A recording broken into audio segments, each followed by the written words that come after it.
Olá, pessoas. Eu sou a Kenny e estou aqui com o... Com Sempre Azul Bertaldo. E vamos começar mais um Ânima Podcast, o podcast mais católico desse Brasil. E hoje nós vamos conversar com o professor, historiador, catequista, pai de duas lindas crianças, Rafael Tonon. Tudo bem? Tudo bem, graças a Deus. Depois aí de alguns percalços, chegamos aqui. Graças a Deus. Isso que importa, que chegamos e estamos aqui para conversar falar sobre muita coisa boa, né? Então, professor Rafael, me diz uma coisa. É historiador, mas você tem se voltado agora muito para a devoção da Nossa Senhora das Lágrimas. E, assim, me parece que é uma devoção mais recente, né? Que é algo que surgiu há pouco tempo, ou caiu mais, assim, vamos dizer assim, para o povo em geral, né, para os fiéis, de uma forma mais recente. Porque a gente é velho de guerra de caminhada, e não era uma coisa muito difundida antigamente. Então, explica pra gente como é que começou essa devoção à Nossa Senhora das Lágrimas, como é que é isso, pra gente entender um pouco. A devoção, na realidade, ela é antiga. E houve um renascimento, coisa de 1 ano, 2 anos para cá. Houve um interesse, foi um movimento muito natural, né? Eu costumo dizer que é um movimento da providência de Deus mesmo, porque era uma devoção que surgiu aqui no Brasil e se fortaleceu muito no Brasil na década de 30. E depois ela praticamente desapareceu, ela ficou no esquecimento por muitos anos, né? Não totalmente esquecida, porque algumas pessoas cultivaram essa devoção. Quando eu comecei a mexer com isso, eu acabei descobrindo que muita gente, muitos sacerdotes, muitas religiosas cultivavam, mas de um modo particular, muito discreto. Mas e a origem qual é, nesses idos aí? A origem mesmo, aqui no Brasil, ela vem das revelações privadas de uma religiosa que viveu em Campinas, na década de 30, né, chamada Amália Aguirre, irmã Amália Aguirre. É uma espanhola, migrante, que veio aqui para o Brasil, desejava ser religiosa, e estando em Campinas, ela ingressa no instituto fundado pelo bispo de Campinas, o segundo bispo de Campinas, Dom Francisco de Campos Barreto, juntamente com uma outra jovem chamada Maria Vilac, que era filha de franceses, migrantes franceses. Então, Dom Barreto e Maria Vilac fundam um instituto religioso chamado Instituto das Missionárias de Jesus Crucificado. E nesse instituto, ele começa com 7 moças, e às portas da fundação chega o 8º elemento, que era a irmã Amália, que desejava ser religiosa. Ela tinha começado a ser dirigida espiritualmente por Dom Barreto, que era o bispo. Quando ela soube que o bispo ia fundar um instituto, ela pede ingresso, entra nesse instituto e pouco tempo depois, então, ela relata aos superiores as aparições. Então ela começa a conversar primeiramente com Nosso Senhor, e só depois com Nossa Senhora. Isso em Campinas? Isso em Campinas, na década de 30. E é daí que surge essa devoção. Agora, o título mesmo, né, Nossa Senhora das Lágrimas, se a gente olhar bem, ele está na tradição da igreja lá desde o início, né, porque nós podemos até entender Nossa Senhora das Lágrimas como um desdobramento da devoção de Nossa Senhora das Dores. Uhum. Se há dores, há lágrimas, né? Então, e assim outros títulos, né? Nossa Senhora da Piedade, Nossa Senhora do Pranto, Nossa Senhora do Divino Pranto, né? Então, há vários títulos marianos que giram em torno dessa questão das dores, das lágrimas, sofrimento de Nossa Senhora. E a partir dessas revelações privadas, o bispo de Campinas ele começa a investigar o caso, percebe sinais ali que, né, garantiriam ali a sobrenaturalidade dos eventos, mas ele foi muito prudente, ele não saiu dizendo, olha, uma religiosa viu Nossa Senhora. Não, ele não disse isso, ele apenas manda difundir a oração que foi ensinada. De passagem, eu acho que a igreja é excelente, assim, é um aspecto que eu acho muito interessante dentro da igreja, porque a igreja é muito prudente. Então, sempre que aparece algo novo, uma revelação... Vou até falar de Fátima, que a gente fala tanto de Nossa Senhora de Fátima, dos 3 pastorinhos, enfim. A igreja não diz logo, é verdade, tá aqui. Ela investiga, ela vê mesmo se é, porque realmente qualquer maluco pode chegar e falar assim, sim. Apareceu para mim e disse isso, eu tô vendo. Então, assim, existe muita prudência que eu acho isso excelente do parte da igreja. Né? E também porque a revelação privada é aquilo, a revelação privada ela não faz parte do depósito da fé. Né? Então a revelação privada, na verdade, ela é uma recordação de verdades esquecidas. Então tudo já está dito. O que Nosso Senhor precisava dizer para a nossa salvação, ele disse até a morte de São João Evangelista, como a igreja nos ensina. Morreu o último apóstolo, a última testemunha ali direta, então a revelação pública de Deus, ela se encerra ali. E por isso que a igreja chama de revelação com R maiúsculo, esta revelação até a morte do último apóstolo, e revelação com R minúsculo, as revelações particulares, privadas, que na verdade não dizem nada de diferente. Elas apenas recordam, em todas elas, né? E é interessante que Nossa Senhora, ela até tem porque se ela disser alguma coisa diferente da revelação pública de Cristo, a gente não vai seguir. É mentira, né? Exatamente. Deus não se contradiz, né? Deus não se contradiz. E Nossa Senhora está sempre extremamente alinhada a seu filho Jesus e fazendo tudo que Jesus, sabe, muito ali colada com ele. Então, se falar alguma coisa diferente... Opa. Não, e nas aparições, a Nossa Senhora ela tem um modus operandi interessante. Eu sempre leio as histórias das aparições, eu vejo, né? Nossa Senhora, como é a mesma pessoa, ela não poderia agir de modo diferente, né? Sim. Então, a gente vê isso em todas as grandes aparições. Em Guadalupe, o que ela diz para o Juan Diego? Vá até o bispo e diga a ele que construa para mim uma capela aqui. A autoridade da igreja, a validação da igreja. Em Lourdes, né? Lourdes eu acho sensacional que Nossa Senhora lá aparece, Bernadette pergunta o nome a pedido do pároco, Nossa Senhora disse, eu vou dizer, mas não agora. Nossa Senhora protela um tempo e depois quando Nossa Senhora diz, a Bernadette não entende.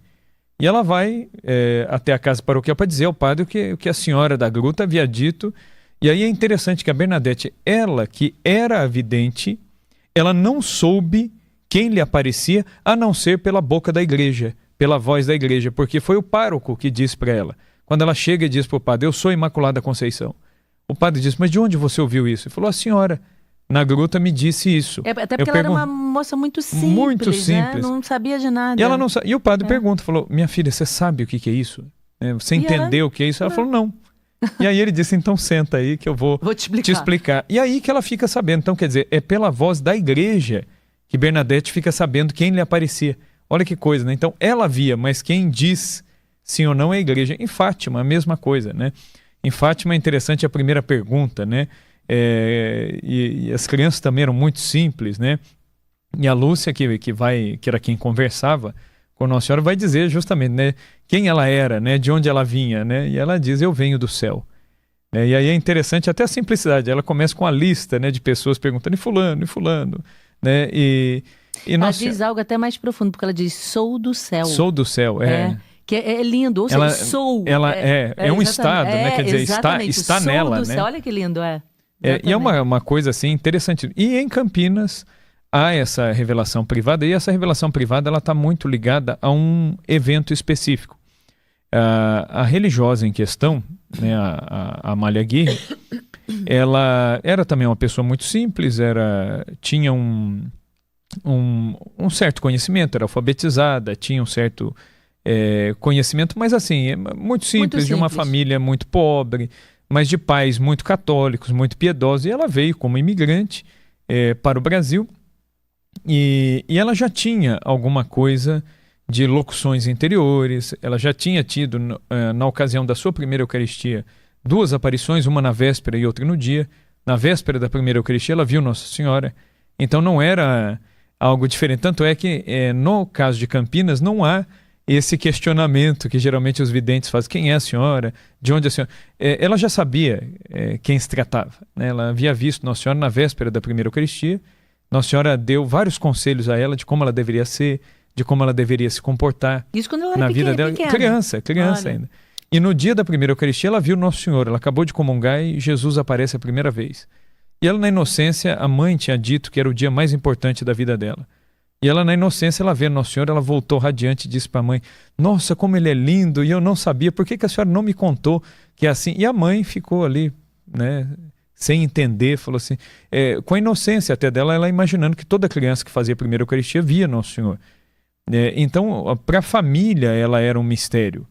né? E para ela mesma, né? Isso não era assim fácil para ela, né? Então essa questão dos dons místicos e tudo mais. Mas ela sempre foi muito obediente, muito simples, muito obediente à igreja. Ela veio pequena para o Brasil? Ela veio com 19 anos. Né? Ela veio moça. Ela já veio moça. Já veio moça. E chegando em Campinas... Então isso foi na Espanha? Essas primeiras manifestações, sim. Aí quando ela chega no Brasil, ela queria ser religiosa e ela bate a porta de vários institutos e não consegue ingressar. Ela, em Campinas, né, interior de São Paulo, havia ali algumas congregações, mas a maioria delas voltadas para a educação. E no caso dela havia várias limitações. A primeira limitação, a falta de estudos. A segunda limitação, a língua. O português para ela demorou um tempo para ela conseguir se adaptar, porque ela nasceu na Galiza, né, que é uma região que ainda tinha lá seus dialetos locais. E era mais difícil de... Era mais difícil ainda porque nem o castelhano direito ela falava o dialeto da região dela. Porque com castelhano dá para dar uma enrolada, ainda dá para entender, né? Agora com dialeto com dialeto é terrível, mais complicado. Né? E aí ela tinha essa limitação da língua. E ela tinha uma limitação física. Né? Ela tinha o lábio leporino, ela tinha o pálato aberto, então ela soprava um pouco para falar. Em congregações onde se quer religiosas que sejam professoras, né? Isso acaba sendo uma dificuldade. Então, todas as casas religiosas onde ela bateu, ela foi recusada. E aí, então, ela pede o ingresso no Instituto das Missionárias e ali ocorre a experiência que deu origem à devoção. A madre fundadora sabia desses dons, dessas graças que Nosso Senhor dava a essa religiosa. E um dia, o Instituto havia sido fundado, tinha poucos meses, né? E foi em novembro, dia 8 de novembro de 1929, que um dos irmãos da Madre Vilac, a Madre Vilac, ela teve, era uma família de 7 irmãos, ela teve mais 6 irmãos. 3 homens, os 3 homens se casaram, e 4 mulheres, as 4 mulheres foram religiosas. A Madre Vilac, a família deu muitos religiosos, padres, até bispos para a igreja. O Dom Clemente Snard, que era beneditino aqui do Rio, do Mosteiro de São Bento, Dom Clemente Snard era sobrinho da Madre Vilac. Ele que foi... A família Vilac é abençoada. A família Vilac e a família Snard. É a mesma...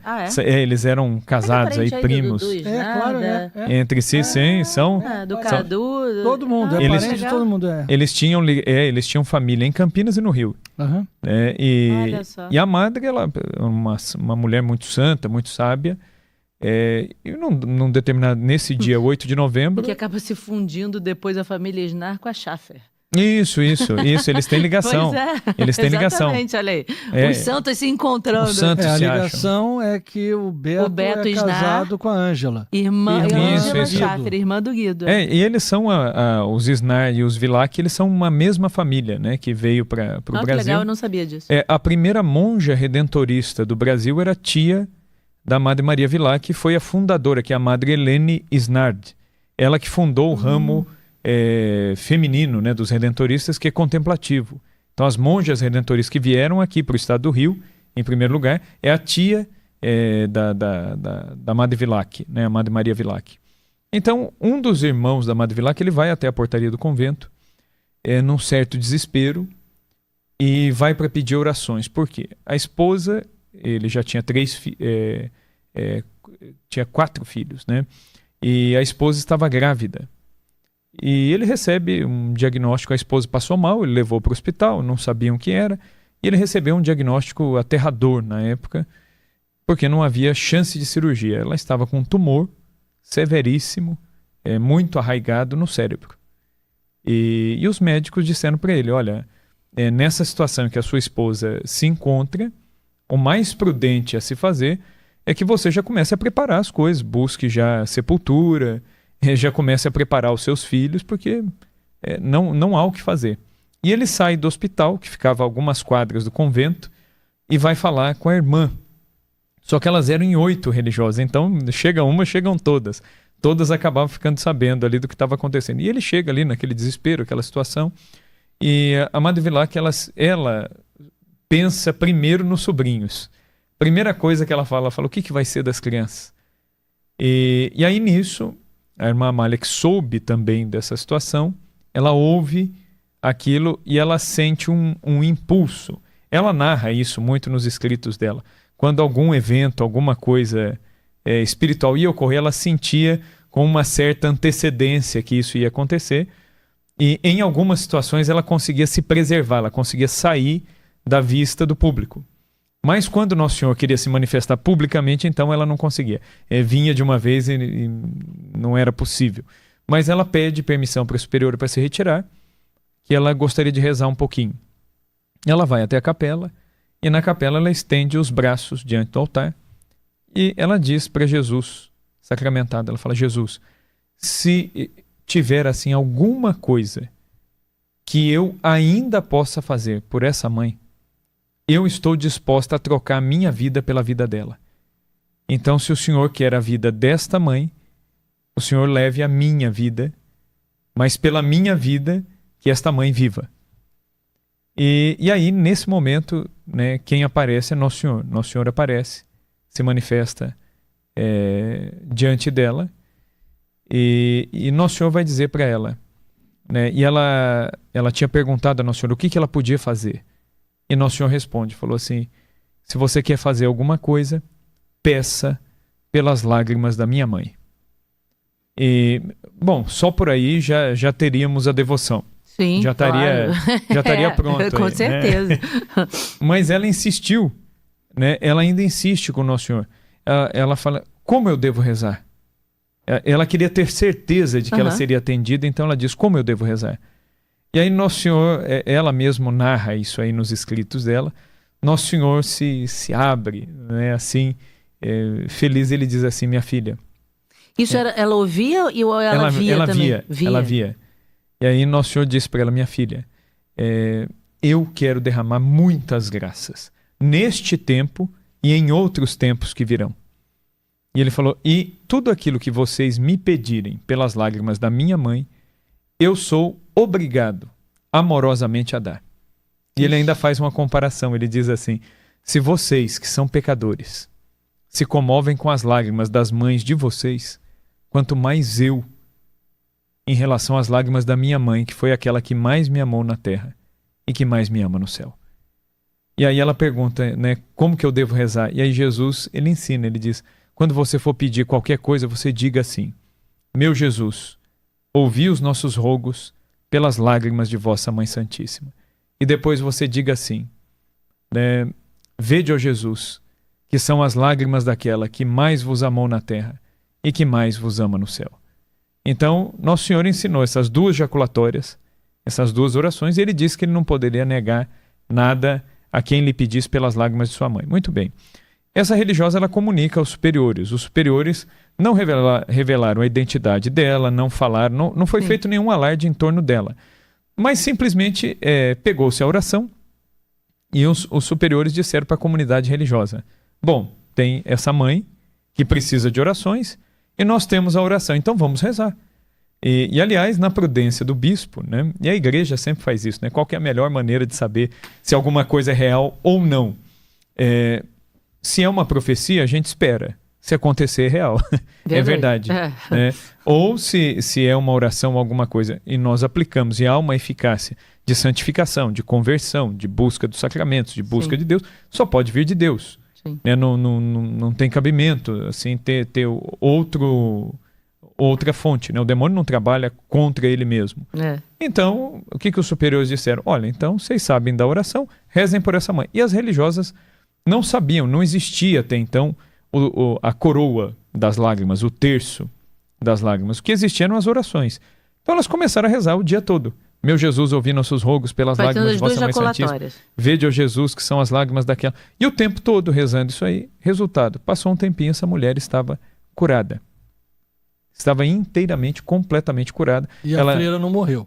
Ela gestava um bebê. E a freira não morreu. Ela gestava um bebê, ela conseguiu dar à luz esse bebê morreu idoso, essa mulher morreu idosa. Só que a freira não morreu. Nosso Senhor, ele aceitou. Claro, ele não faz troca assim, né? Mas ele aceitou de outro jeito, né? Ele aceitou, assim, com os sofrimentos comuns da vida dela, da missão dela, mas não tirou a vida. Embora ela tenha se oferecido, né, que é o que até o Papa Francisco recentemente, ele tem insistido muito nisso, né? Que entre as formas de reconhecimento de heroicidade na fé, uma delas é a oblação de vida, que é quando você troca a sua vida pela vida de outro. É o que São Maximiliano Kolbe fez, é o que Santa Edith Stein fez. Então, quer dizer, não deixa de ser um martírio, mas mais que um martírio é uma oblação de vida. Eu dou a minha vida pela vida do outro. Então, nada mais cristão que isso, porque Nosso Senhor deu a dele, que é a mais preciosa de todos, por nós. Então, o Papa tem até insistido muito nisso. Então, no caso dessa irmã, até a gente pode enxergar esse desejo de oblação de vida. Mas muito bem, isso foi 8 de novembro de 1929. 8 de março de 1930, já tinha passado um tempo, essa mãe já estava curada, essa religiosa estava rezando de novo no mesmo lugar, ao pé do altar. A irmã Amália. Isso. E aí ela vê se aproximar dela uma jovem de indizível beleza, e quando ela bate o olho, ela já reconhece de imediato que se tratava de Nossa Senhora, que vem e se desloca até ela sem tocar o chão. Ela ainda faz, no relato ela coloca esse detalhe, né? Os seus pés não tocavam o chão, mas havia como que uma nuvenzinha e ela se deslocava flutuando ali sobre o chão sem tocar o chão com seus pés. Ela trazia um vestido roxo, um manto azul e um véu branco na cabeça dobrado sobre o peito, como uma echarpe, que é bastante inusual, né? Ver Nossa Senhora, né, assim, nessa iconografia. O restante, sim, é comum. O restante é a mesma iconografia de Nossa Senhora das Dores, que é o vestido roxo e o manto azul, que é muito comum nas imagens de Nossa Senhora das Dores. Mas o que chama atenção é o véu. O véu, né? O véu que é branco, mas dobrado, deixando só o rosto à mostra, cobre ligeiramente o pescoço e cobre também o peito. E no vestido, algumas estrelas, e nas mãos, uma espécie de rosário, um terço branco, que parecia de pérolas, e as contas bem brilhantes. E a irmã, ela olha para aquilo e ela identifica com algo que era muito comum na congregação, que era o quê? A coroa de Nossa Senhora das Dores, que elas já rezavam. A coroa de Nossa Senhora das Dores é um terço com 7 setenas, né? São grupos de 7 contas, com um entremeio, para rezar lá 7 Ave-Marias cada um, meditando nas 7 dores de Nossa Senhora. Só que geralmente a setena das dores é preta, é um terço preto, né, ou de cor mais escura. E ela viu um terço que parecia de pérolas, claro. Branco, claro, alvíssimo, e que brilhava muito. E Nossa Senhora, ao se mostrar, ela diz: minha filha, esta é a coroa das minhas lágrimas. As orações o meu filho já deu. Então, quer dizer, aquelas jaculatórias deveriam ser aplicadas àquele terço, assim que ela entendeu. E aí Nossa Senhora vai dizer: olha, eu estou muito feliz, porque o meu filho quer derramar muitas graças e ele quer me honrar através do mistério das minhas lágrimas. E aí, muito bem. E aí ela vai dizer para a irmã Amália, fala: olha, quem rezar essa coroa vai alcançar pelo menos 3 grandes graças. Nossa Senhora faz 3 grandes promessas. A primeira, rezando estas orações terão uma grande eficácia na conversão dos pecadores, especialmente os espíritas. Então Nossa Senhora ela fala especificamente dos espíritas, de um modo especial, mas todos os outros pecadores, assim, ou pessoas que estão no erro, enfim, Nossa Senhora disse: essa coroa vai chamar essas pessoas para junto de meu filho. Ela fala, segundo ponto, esta coroa ela terá uma eficácia contra o mal, contra o demônio. Todas as pessoas que sofrem de possessão ou obsessão, aquelas tentações terríveis, aquelas vexações, aquelas perturbações, Nossa Senhora disse: ao rezar esta coroa, serão libertos. Porque esta oração terá um poder sobre o império infernal. Ou seja, uma oração de libertação. É uma oração de libertação, ela tem uma eficácia exorcística até, né? E uma terceira promessa que Nossa Senhora faz, que essa é bastante interessante, ela diz assim: aqueles que rezarem estas orações, e sobretudo aqueles que ensinarem outros a rezar essas orações, eu prometo que eu mesma, no dia final do seu último combate, virei para buscá-los e apresentar ao meu filho. E quando eu chegar diante do meu filho, eu direi assim, né? Isso que eu acho bonito dessa revelação privada. E a Nossa Senhora diz assim: e eu direi assim para o meu filho: Jesus, meu filho, olha aqui para esse outro meu filho, que na terra honrou as minhas lágrimas. Lembre-se dele, que honrou aquela que mais te amou na terra e que mais te ama no céu. Então Nossa Senhora ela faz essas 3 promessas, ela associa essas 3 promessas a estas orações. E, enfim, e aí isso foi dia 8 de março. 8 de abril de 1930 tem uma terceira aparição. Aí aparecem Jesus e Maria, os dois juntos. Nosso Senhor se mostra vestido de branco, mas manietado, com as mãos amarradas, as mãos atadas, tal como ele foi apresentado a Pilatos. Uhum. Então vem ele com as mãos atadas. E Nossa Senhora se mostra do mesmo jeito, com a mesma iconografia de antes. E aí então Nosso Senhor ele pede para a religiosa, ele diz assim: olhe bem para as nossas imagens, como você nos vê. Você então deve mandar gravar estas imagens, tal como você nos vê, numa medalha. Num verso, eu, no outro verso, minha mãe. E ladeando as nossas imagens, você deve gravar 2 outras jaculatórias. Então, Nosso Senhor que ensina. Na verdade, a gente fala da devoção à coroa das lágrimas, mas é Jesus que é o grande protagonista, porque as orações são todas ele que ensina. Porque ele mesmo diz que esta devoção era algo dele para honrar a mãe dele. É algo que vem dele mesmo. Uhum. Então, muito bem. E aí ele faz recordar muito toda a instrução que Jesus deu a respeito da reparação nos primeiros sábados. Sim, sim. Eu estava pensando muito isso. Porque também foi Jesus que respondeu todas as perguntas de Lúcia a respeito dessa devoção dos 5 primeiros sábados, não é? Que é a reparação do coração imaculado de Maria.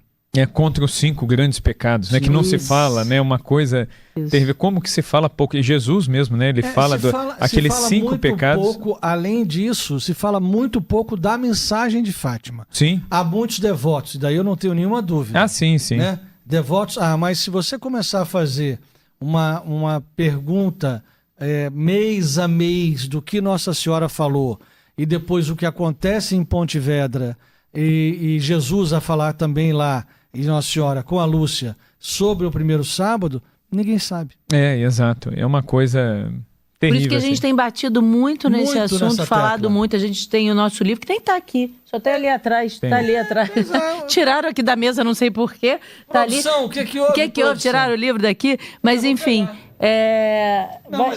Deixa ali, depois ele arruma outro. Mas traz então, pede para trazer. Pede lá para trazer, isso aí. E aí a gente fala muito disso para as pessoas saberem. E a gente diz muito para as pessoas: aprendam a mensagem de Fátima. Olha como é diferente a pessoa ouvindo toda a história que você está contando. Sobre as lágrimas. Sobre nessa coroa das lágrimas, sobre a devoção à Nossa Senhora. Olha que bonito. Faz sentido, né? Exatamente. Vai tendo uma profundidade. Então é importante a gente conhecer e saber essa história. Mas vamos continuar para entender qual foi o... Pediu no verso da medalha e qual oração que pediu em volta. Ele ensina 2 jaculatórias que são muito interessantes. A primeira em torno da imagem de Nossa Senhora.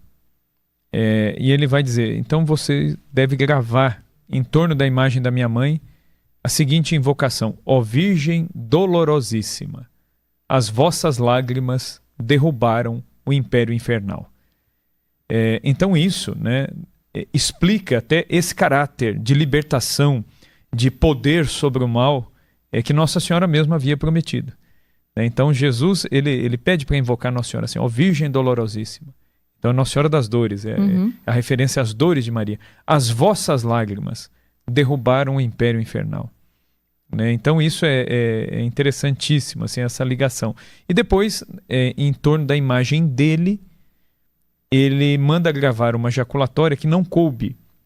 Na hora de cunhar a medalha, quem fez todo esse trabalho, né, de divulgação, de reunir, de estudar a aparição, foi o bispo, que era o Dom Francisco Barreto, Dom Francisco de Campos Barreto, que era amigo pessoal do cardeal Leme, amicíssimo do cardeal Leme.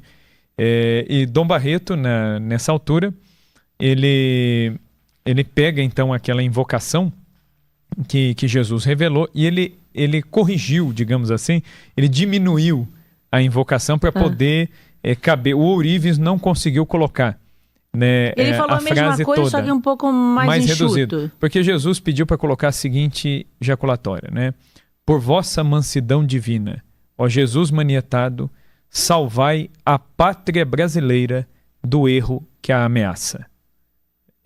E aí, assim que eu soube, que eu comecei a estudar a aparição, eu gosto muito de Fátima, eu me consagrei a Nossa Senhora no dia de Nossa Senhora de Fátima.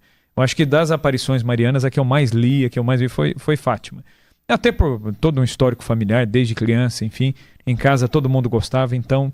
Você, como historiador, estudou, né? Eu sempre estudei, fui fundo. Aí quando eu fiz minha consagração a Nossa Senhora, escolhi fazer no dia 3 de maio. Então, não teve como eu não fazer um link imediato, a hora que eu li essa frase que Nossa Senhora ensina, essa ejaculatória, né? Salvai a pátria brasileira do erro que a ameaça. Imediatamente eu me lembrei do que Nossa Senhora fala em Fátima. Da Rússia, né? Nossa Senhora fala, se fizerem isso, terão paz. Se não fizerem, a Rússia espalhará seus erros pelo mundo.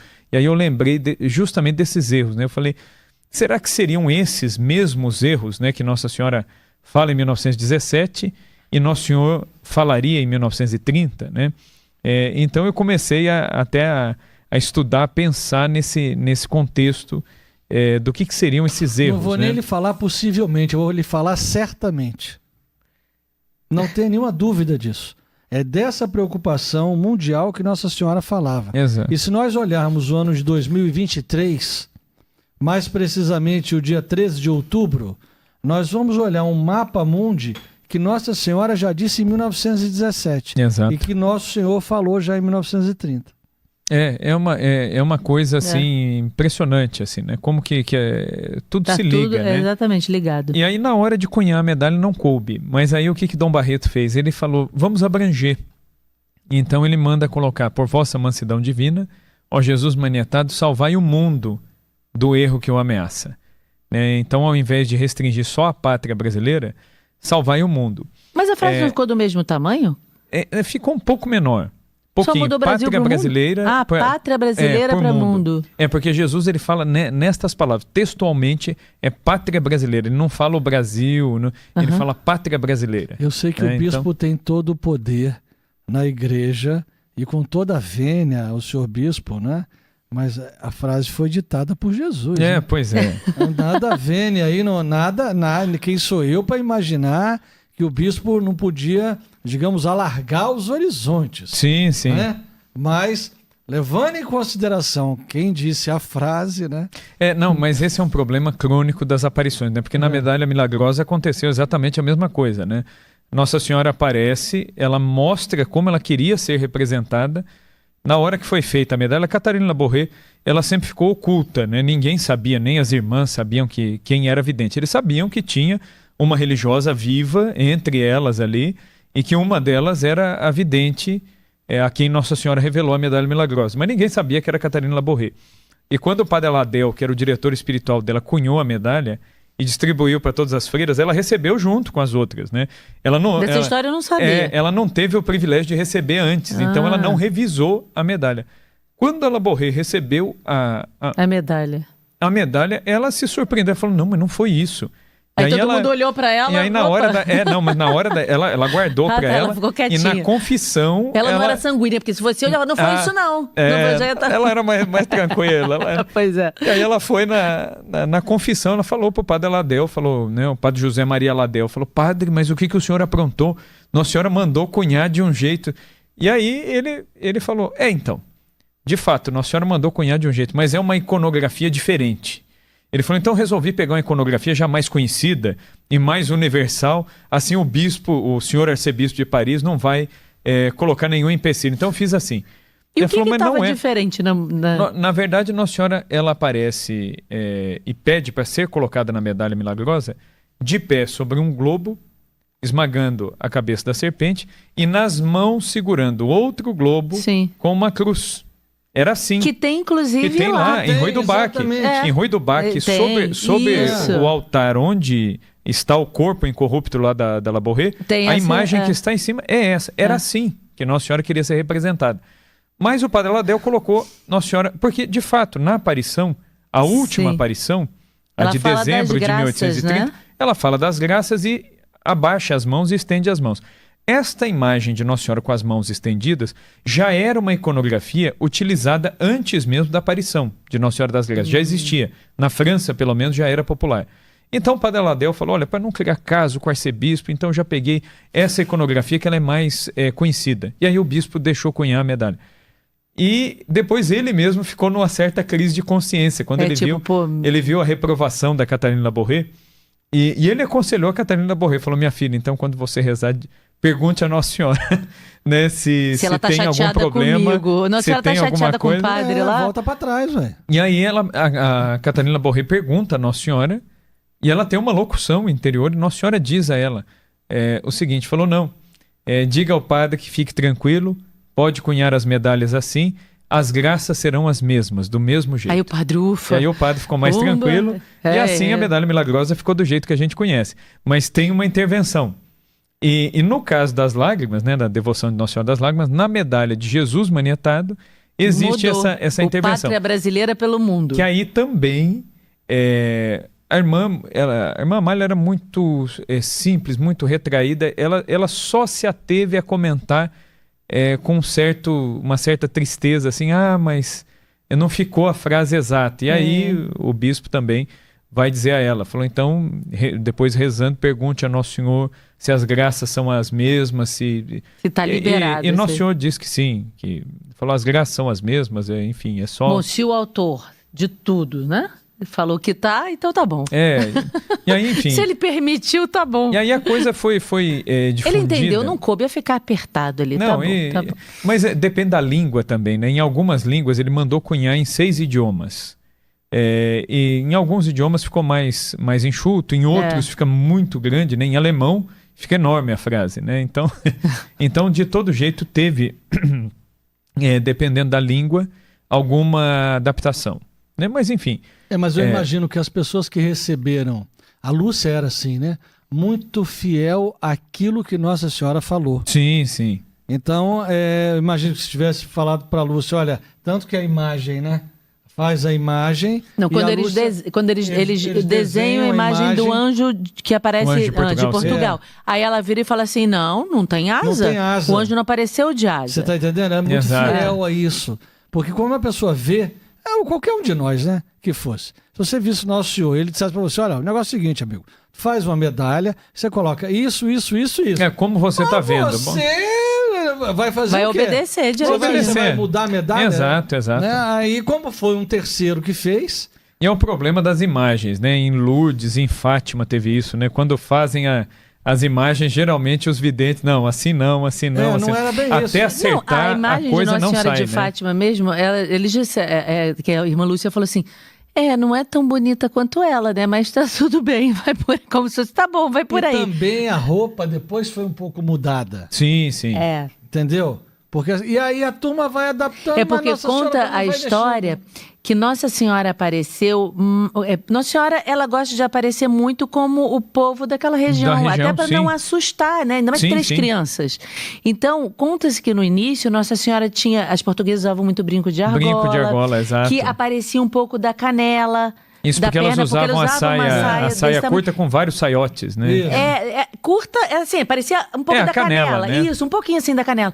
E o sacerdote não achou por bem representar Nossa Senhora dessa forma. O padre Formigão, né? Ele não gostou da ideia. Não achou que era uma coisa... Não era por dentro. Né? As senhoras andavam muito cobertas e tudo, aquela coisa toda. E houve essa mudança. Que aí é uma questão também de como as pessoas... Uma coisa é como Nossa Senhora se mostrou. E outra coisa é como as pessoas estão acostumadas a ver as imagens dentro das igrejas. Então, de repente, se coloca... pode assustar, né? E falar, é o caso de La Salette, né? La Salette foi um pouco...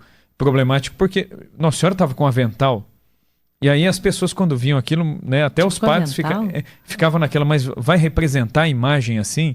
Tanto é que as primeiras imagens de La Salette, ela tem tanta roupa, tanta dobra, que não dá para ver o avental direito, né? Mas depois...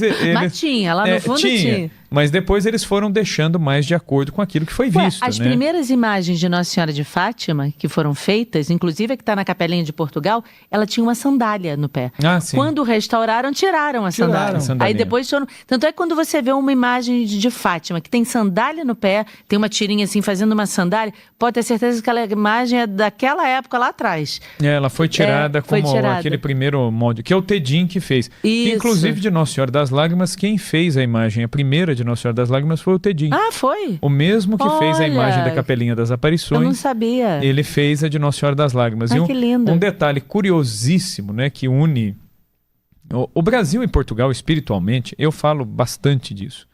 Existe um laço espiritual que não é pouca coisa. Exatamente. E é um laço que não pode ser quebrado. E tudo aquilo que Deus promete a Portugal, Deus promete, de certa forma, ao Brasil, a Angola, a Moçambique. Então, mas inclusive a festa de Aparecida. Sim. Porque a festa de Aparecida não começa em Aparecida.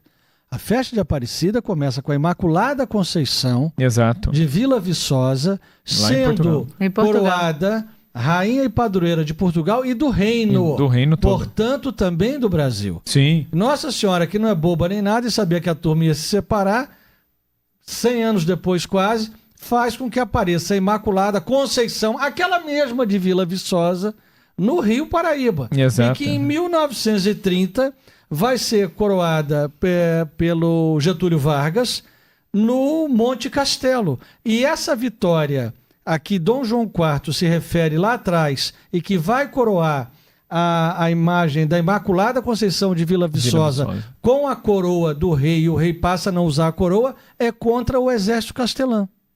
Exatamente. É impressionante. É uma coisa, tudo tá ligado. Coincidência não quer enxergar. Eu costumo dizer isso, porque Nossa Senhora da Conceição já era nossa padroeira, né? Ela não passou a ser, ela já era desde 1648.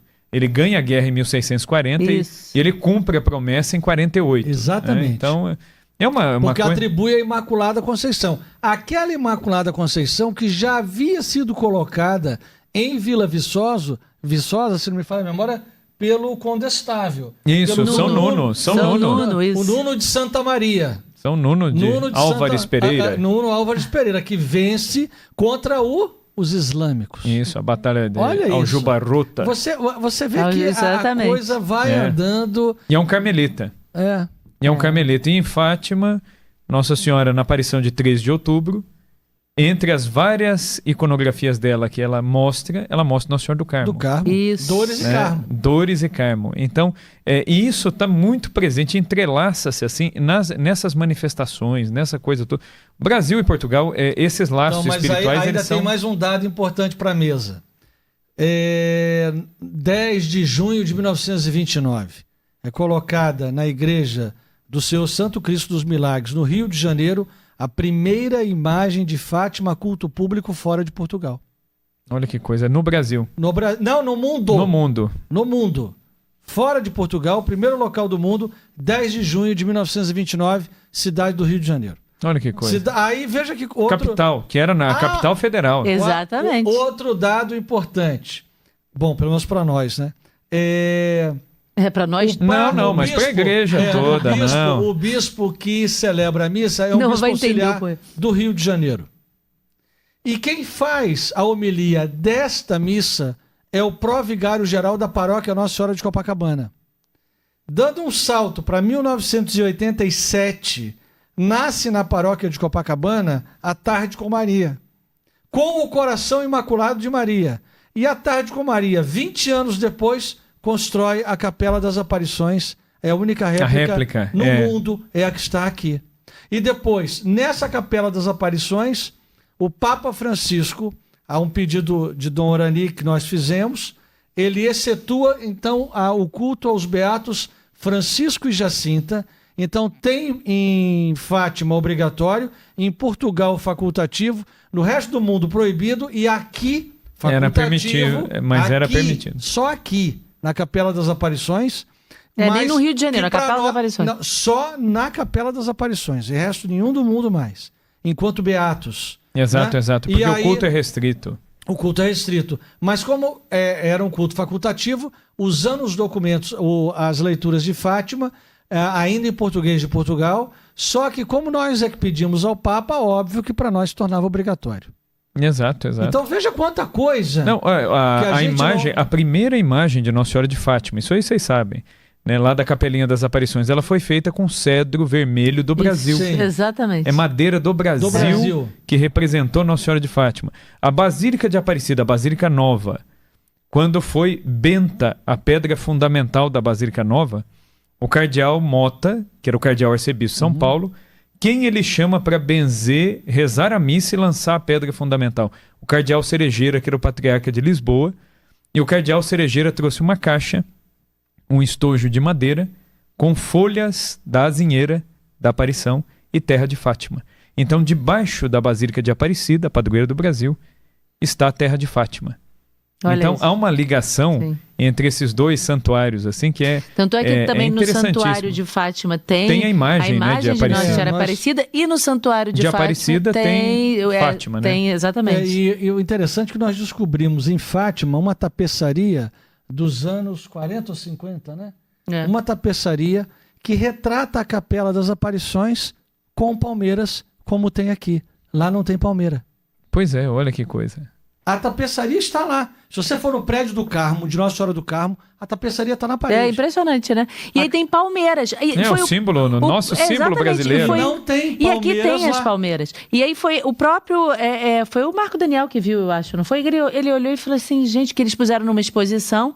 E eles falaram assim, olha só, tem palmeira, mas essa tapeçaria antiga, não sei se era 50 ou 60, sei lá, da década. E aí ele ficou olhando e ele falou assim, gente, mas eles... que curioso isso. Não, e eu não tenho dúvida, essas regiões todas, se a gente pegar o lugar onde, por exemplo, a irmã Amália, o lugar onde ela nasceu perto de Santiago de Compostela, que é um lugar importantíssimo para a cristandade. Sim. Portugal é uma nação que nasce, que surge no dia de São Tiago, que é a Batalha de Ourique. A Batalha de Ourique foi dia 25 de julho de 1139. Dom Afonso Henriques escolheu o dia de São Tiago para fazer essa guerra. Né? E essa guerra, na verdade, Portugal nasce já de um milagre. Porque na véspera da batalha ele faz uma vigília, ele manda a tropa se confessar, e ele faz uma vigília e Nosso Senhor aparece ao rei de Portugal, e aparece um anjo. Ele vê Nosso Senhor crucificado, e ele vê um anjo que recolhia com um cálice as gotas que caíam da cruz como diamantes. E quando ele se volta, né, encantado de ver aquele anjo se dirige a Dom Afonso e diz o quê? Eu sou o anjo custódio de Portugal. Né? Então já há uma aparição do anjo de Portugal anterior a Fátima, ao rei Dom Afonso Henriques. Ele viu o anjo de Portugal. E depois Nosso Senhor fala para ele, eu vou dar a vitória, aceite, o povo quer te aclamar como rei, aceite ser aclamado, leve a nossa santa fé a este povo e a todos os povos que eu ainda irei confiar a Portugal. Então, quer dizer, Nosso Senhor em 1139 já estava falando de nós aqui, do Brasil, ou seja, haveria povos que seriam confiados a Portugal. Mas essas coisas, elas precisavam ser ditas, sabe?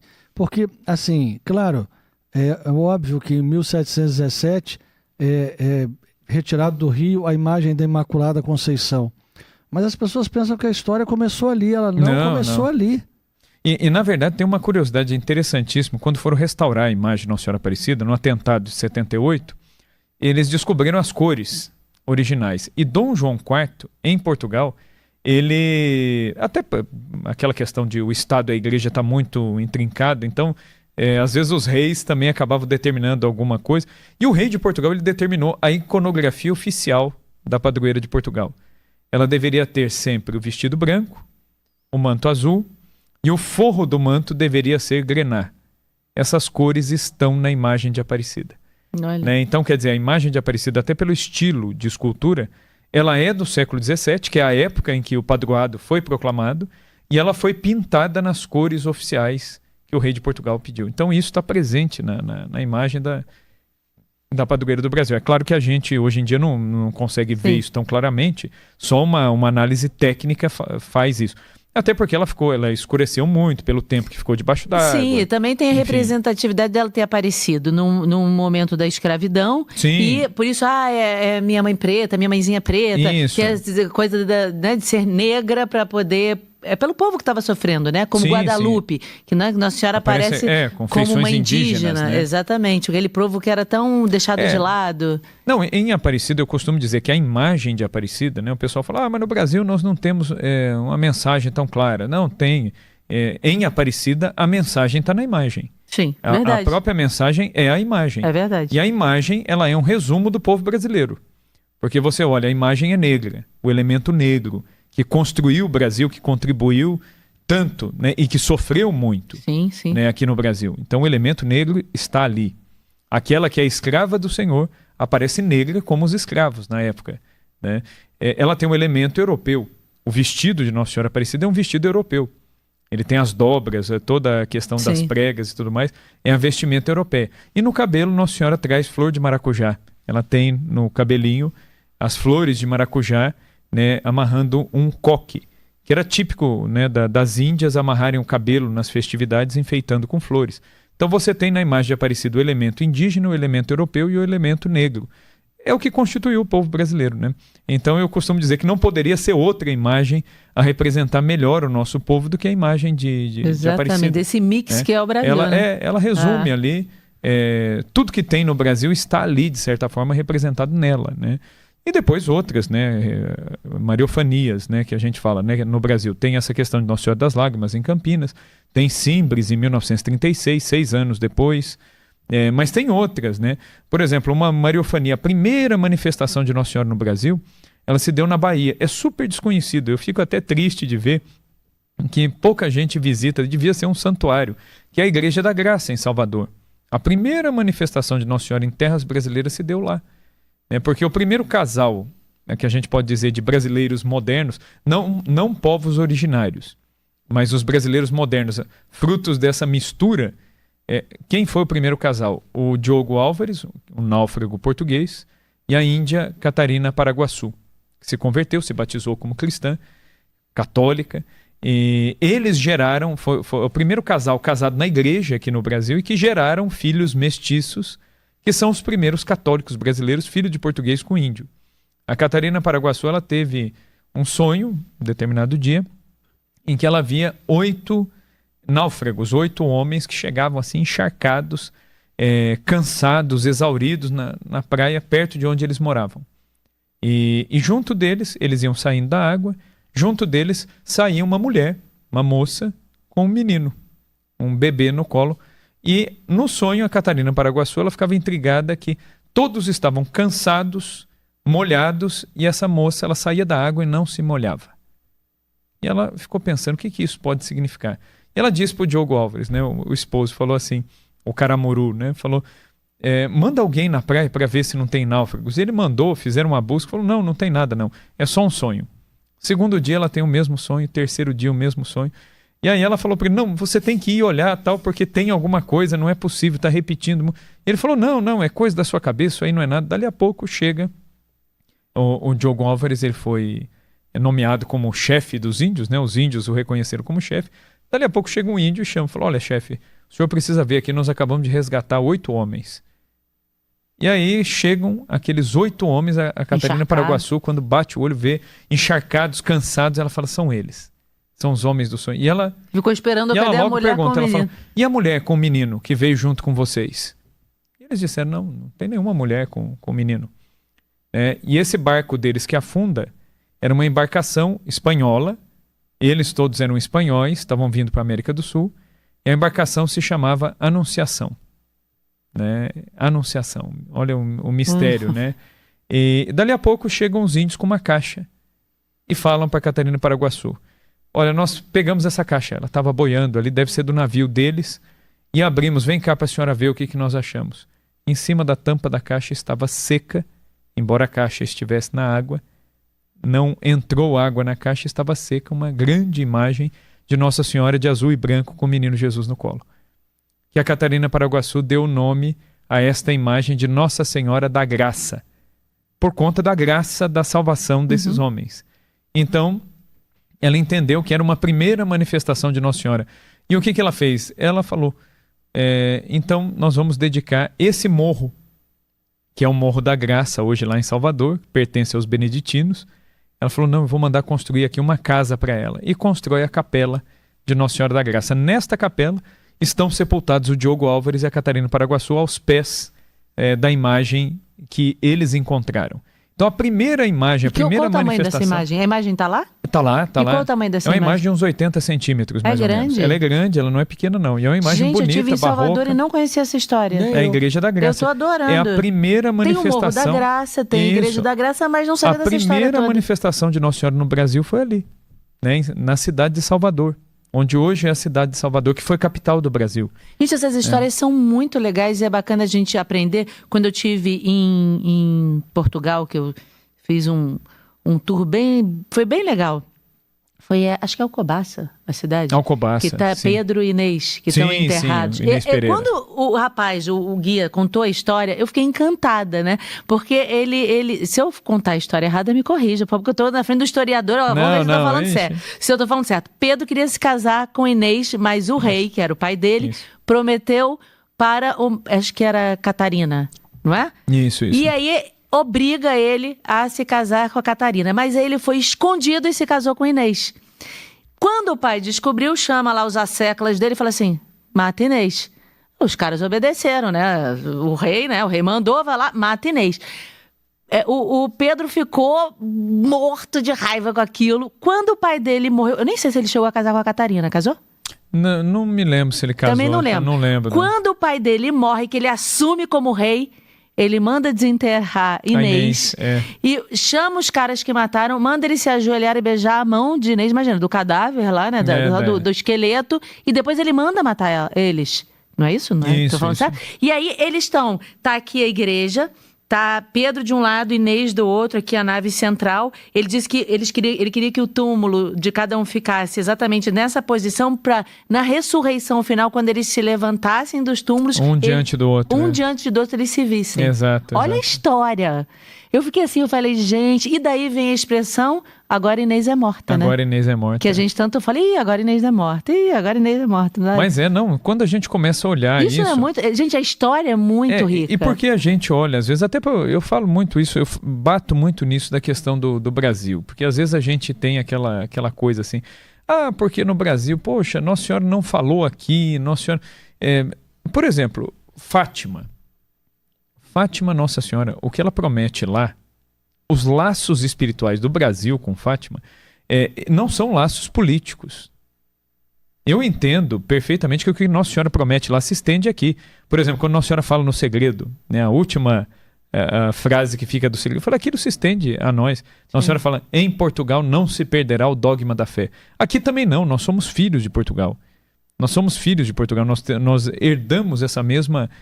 Então, na verdade, Nossa Senhora fala para nós. Quando fala lá, fala aqui. Só que aqui também no Brasil, Nossa Senhora falou dentro da história do Brasil, através das imagens que apareceram, através das aparições. Tem duas agora, né, das lágrimas e de Símbolos, mas tem outras que também deveriam ser estudadas, que elas têm sinais de sobrenaturalidade. É claro que a igreja aqui, né, não é minha intenção, mesmo quando eu falo de Nossa Senhora das Lágrimas, né, jamais é minha intenção me antepor ao juízo infalível da igreja, né, de jeito nenhum. Eu agora faço parte, inclusive, lá da comissão de estudos, lá da irmã Amália. Então, para a causa de canonização? Uma possível causa de beatificação, que não foi aberta. Muita gente pensa que já foi aberta. A causa não, na verdade... Ainda está no estudo preliminar. A Arquidiocese de Campinas começou um estudo preliminar, então começou a reunir canonistas, teólogos, historiadores. Ela faleceu em 77. Então já tem tempo. 18 de abril de 77. Faleceu em odor de santidade, tem uma fama. Então a igreja quer primeiro reunir material para ver se há mesmo essa possibilidade de pedir a Roma essa permissão. E você faz parte dessa comissão? Eu faço parte dessa comissão. Então, por exemplo, por isso que aquilo que eu comentei aqui é aquilo que já está espalhado em outros vídeos, outras falas minhas.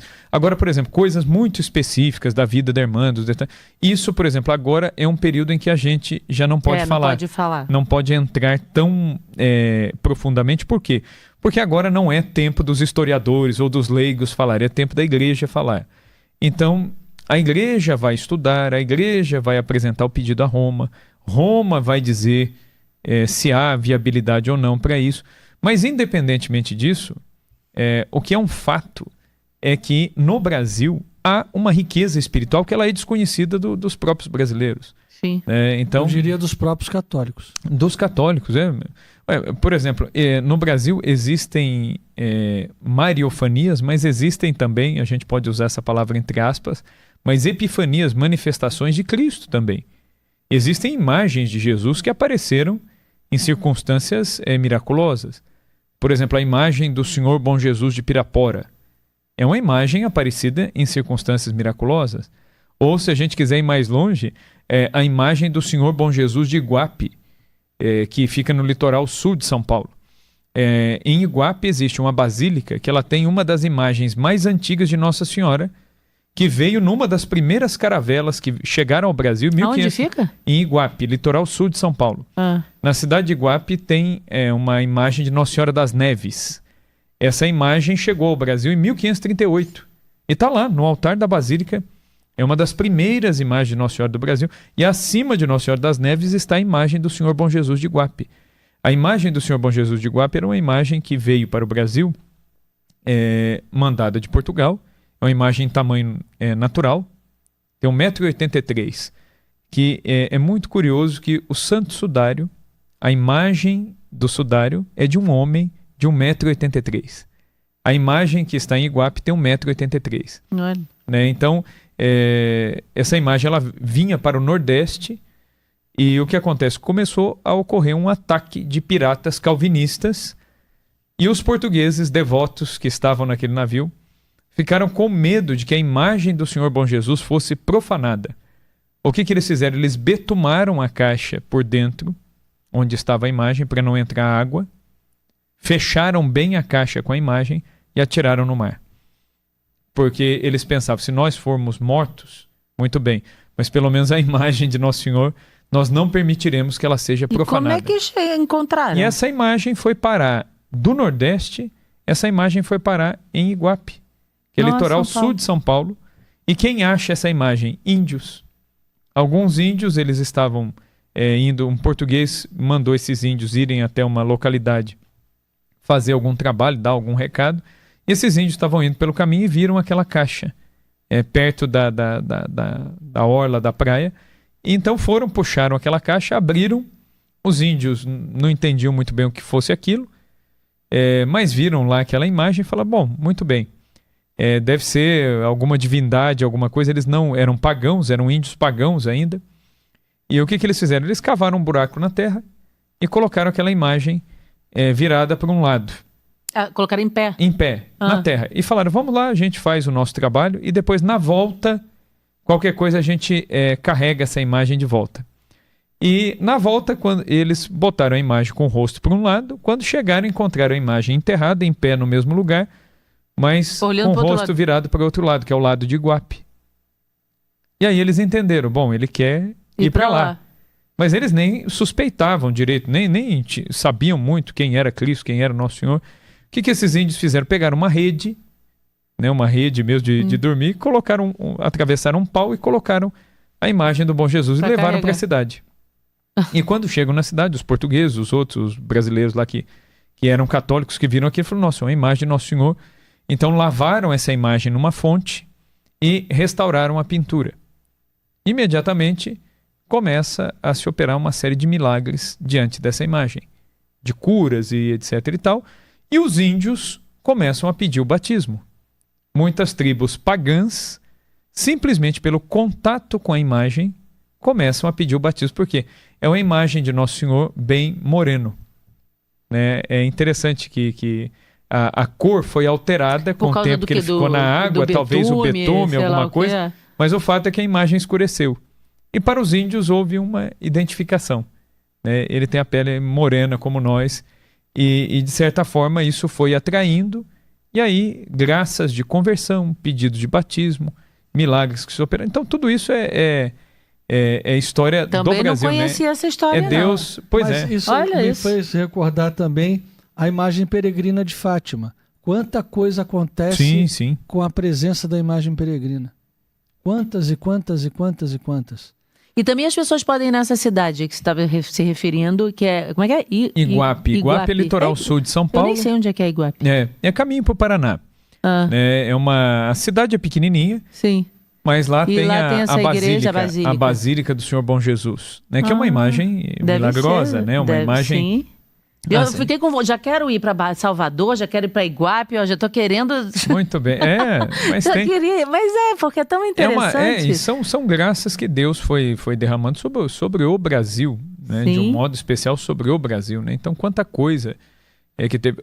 Mesmo no padroado de Nossa Senhora Aparecida, né, que o Bertaldo comentou, 1930, quando foi proclamado o padroado de Nossa Senhora, ela foi tirada da Basílica, lá em Aparecida, e trazida de trem até a Central do Brasil. Exatamente. E aí é muito curioso que no caminho, né, eles colocaram o brasão, as armas da Basílica na frente do trem, para que as pessoas soubessem que era o trem da imagem, e era para fazer um percurso de algumas horas, de Aparecida até o Rio. E, na verdade, o percurso ele durou mais que o dobro, porque a população começou a se aglomerar em tal quantidade nas estações que era impossível não parar o trem e não mostrar, então, por onde a imagem passou de Aparecida até o Rio. Foi necessário que a imagem fosse mostrada ao povo. E quantos relatos de curas, de graças nós nesse percurso. Uma vez, uma imagem de Aparecida para cá, para fazer uma peregrinação na cidade, e nós imprimimos, sei lá, acho que mais de 1 milhão de jornais. Naquela época ainda imprimia jornal. E aí o título era De Volta a Casa. Exato. E as pessoas não entendiam muito o que ele estava falando, a gente mandou um helicóptero lá pegar Nossa Senhora e tal. Mas aí a Basílica, Santuário de Fátima, deu uma daquelas oficiais, isso, né? Sim. Que está aqui eles hoje, têm. na Capela das Aparições, aqui no Capela da No Adoração. Santíssimo, exatamente. E aí, e a gente escreveu De Volta a Casa justamente por isso, por essa origem, né? Que ela foi proclamada padroeira do Brasil aqui. Porque aqui era a capital. Não, e de fato foi uma coisa apoteótica, porque o Getúlio, veja, né? O Getúlio Vargas, que era o presidente na época, o Getúlio era ateu. E mesmo não acreditando em Deus, mesmo ele não tendo... fez o Getúlio ele fez questão, ele mandou que as Forças Armadas prestassem honras de chefe de Estado à imagem da padroeira, em respeito, em deferência aos católicos e tudo mais. Era um sentimento que ele soube ler, embora ele mesmo não tivesse.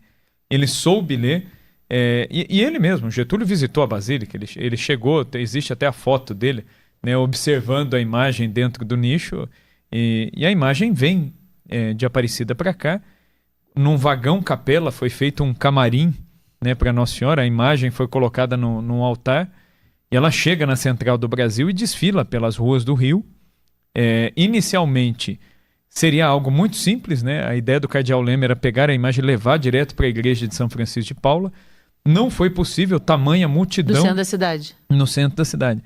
Tamanha multidão que chegou ao Rio de Janeiro. Imagine, né? O Rio de Janeiro, 1930, 1 milhão de pessoas chegar até aqui, era um negócio assim muito absurdo, muito impensável pelas condições da época. Mas 1 milhão de pessoas vieram para cá. E quando a gente lê o relato da proclamação do padroado de Nossa Senhora, é muito bonito, porque não existia concelebração da missa antes do concílio. Então, cada padre rezava a sua missa individualmente. E no Rio foram montados mais de 50 altares na rua, para que os padres rezassem a sua missa diária, né? Tamanha quantidade de sacerdotes que chegaram ao Rio. E quando a padroeira chega, o cardeal Leme ele teve que mudar os planos, e a presidência da República emprestou um carro aberto, e a imagem foi colocada em carro aberto e desfilou em carro aberto pelas principais ruas do Rio de Janeiro, até ser colocada na portada da igreja de São Francisco de Paula, né, que fica ali perto da Carioca, né, do Largo da Carioca. Lá. Vocês casaram lá, então, foi a igreja que a gente lindíssima casou, igreja lá. E foi diante da igreja de São Francisco de Paula que foi rezada a missa, que foi proclamado o padroado de Nossa Senhora, e que o cardeal Leme, com o episcopado do Brasil inteiro, consagrou o Brasil a Nossa Senhora Aparecida, né? Eu acho lindíssimo, porque o cardeal Leme, ele, ao final, a prece que ele faz ao final a Nossa Senhora, eu acho que todos os brasileiros deveriam ler e reler aquilo de joelhos, né? Porque ele vai pedindo por tudo no Brasil. Ele pede pela terra, ele pede pelos trabalhadores. E a última prece dele é pelas crianças. Ele diz assim: Senhora Aparecida, olhai as crianças do Brasil. Olhai para aqueles que construirão o futuro do Brasil. E depois ele dá o brado final dizendo: Rainha do Brasil, salvai o Brasil, né? Tanto é que na Basílica Velha, depois da consagração, no frontispício da Basílica Velha, essa frase do cardeal Leme, ela foi colocado um letreiro lá que hoje em dia foi tirado, que era justamente dizendo isso: Rainha do Brasil, salvai o Brasil. Então, olha que bonito. O Brasil tem uma uma riqueza, uma grandeza, assim. Mas voltando para a irmã Amália, para Nossa Senhora das Lágrimas, a gente parou na história que cunhou e que mudou, mas que foi permitido. A irmã Amália perguntou e ok, Jesus disse tá ok, não tem problema nenhum. E aí depois disso, como é que foi? Foi cunhada a medalha e como é que foi feita como é que foi espalhada essa devoção? Em 1930... Porque a irmã, que você está me dizendo, a irmã era muito quietinha, lá dentro do convento. E toda... E muitos nem sabiam que era ela. Então, a vidente. Muita gente nem sabia que era ela. Ela também não gostava assim, muito desses olhares, dessa perturbação. Dessa curiosidade. Dessa curiosidade com a questão da aparição. Então, o quanto ela pudesse ficar fora disso, ela fazia questão de ficar. E ela deixava que o bispo falasse, né, em nome dela. Tanto é que foi Dom Barreto, foi o bispo que recolheu os escritos com esses diálogos de Jesus de Maria, com ela, e foi ele que mandou publicar. E é interessante que ele não publicava com o nome dela. Ele publicava sem muita explicação. Então quem pegasse os livros, via lá que tinha um sujeito católico, que tinha um bom conhecimento doutrinário, que não era todo mundo, né? Assim como hoje também não é todo mundo, que ao pegar o livro no formato que o bispo publicou, dava para perceber que era uma revelação privada. Por quê? Porque tinha data. São as datas das aparições. Então vinha uma mensagem, dá para ver que tinha uma pessoa falando e alguém... Ele publicou tudo, só não disse para quem foi, Isso, né? Ele não disse para quem foi, não disse de onde veio. E para quem pegava aquele livro, parece um diálogo da própria pessoa com Nosso Senhor e com Nossa Senhora. Porque alguém sempre perguntando alguma coisa e Nosso Senhor e Nossa Senhora respondendo. Na verdade, eram as conversas da irmã Amália com Nosso Senhor e Nossa Senhora. Então, o bispo se encarregou de fazer isso aí. Em 1932, ele aprovou e deu 50 dias de indulgência para quem rezasse a Coroa das Lágrimas. E ele mandou fazer um santinho com a iconografia da imagem de Nossa Senhora das Lágrimas, né? Que Nossa Senhora mesma explicou para a irmã Amália o que significava, por que ela apareceu assim. Ela falou, bom, eu apareci com um vestido roxo para deixar claro que eu me vesti da paixão do meu filho. E ela disse assim, o que meu filho sentiu na carne, eu senti no coração. Então, ela disse, a cada golpe que o meu filho tomava, ela falou, eu sofria ao ver que a pele ficava roxa. Ela falou, o mesmo filho que eu gerei, que eu eduquei, e ela fala exatamente, textualmente assim, né? É até bonito de ver. Ela fala assim, o mesmo a quem eu amamentei e acheguei junto do meu peito tantas vezes, agora eu o via batido, cuspido e humilhado. Ela falou, então o que meu filho sofreu na carne, eu sofri no coração.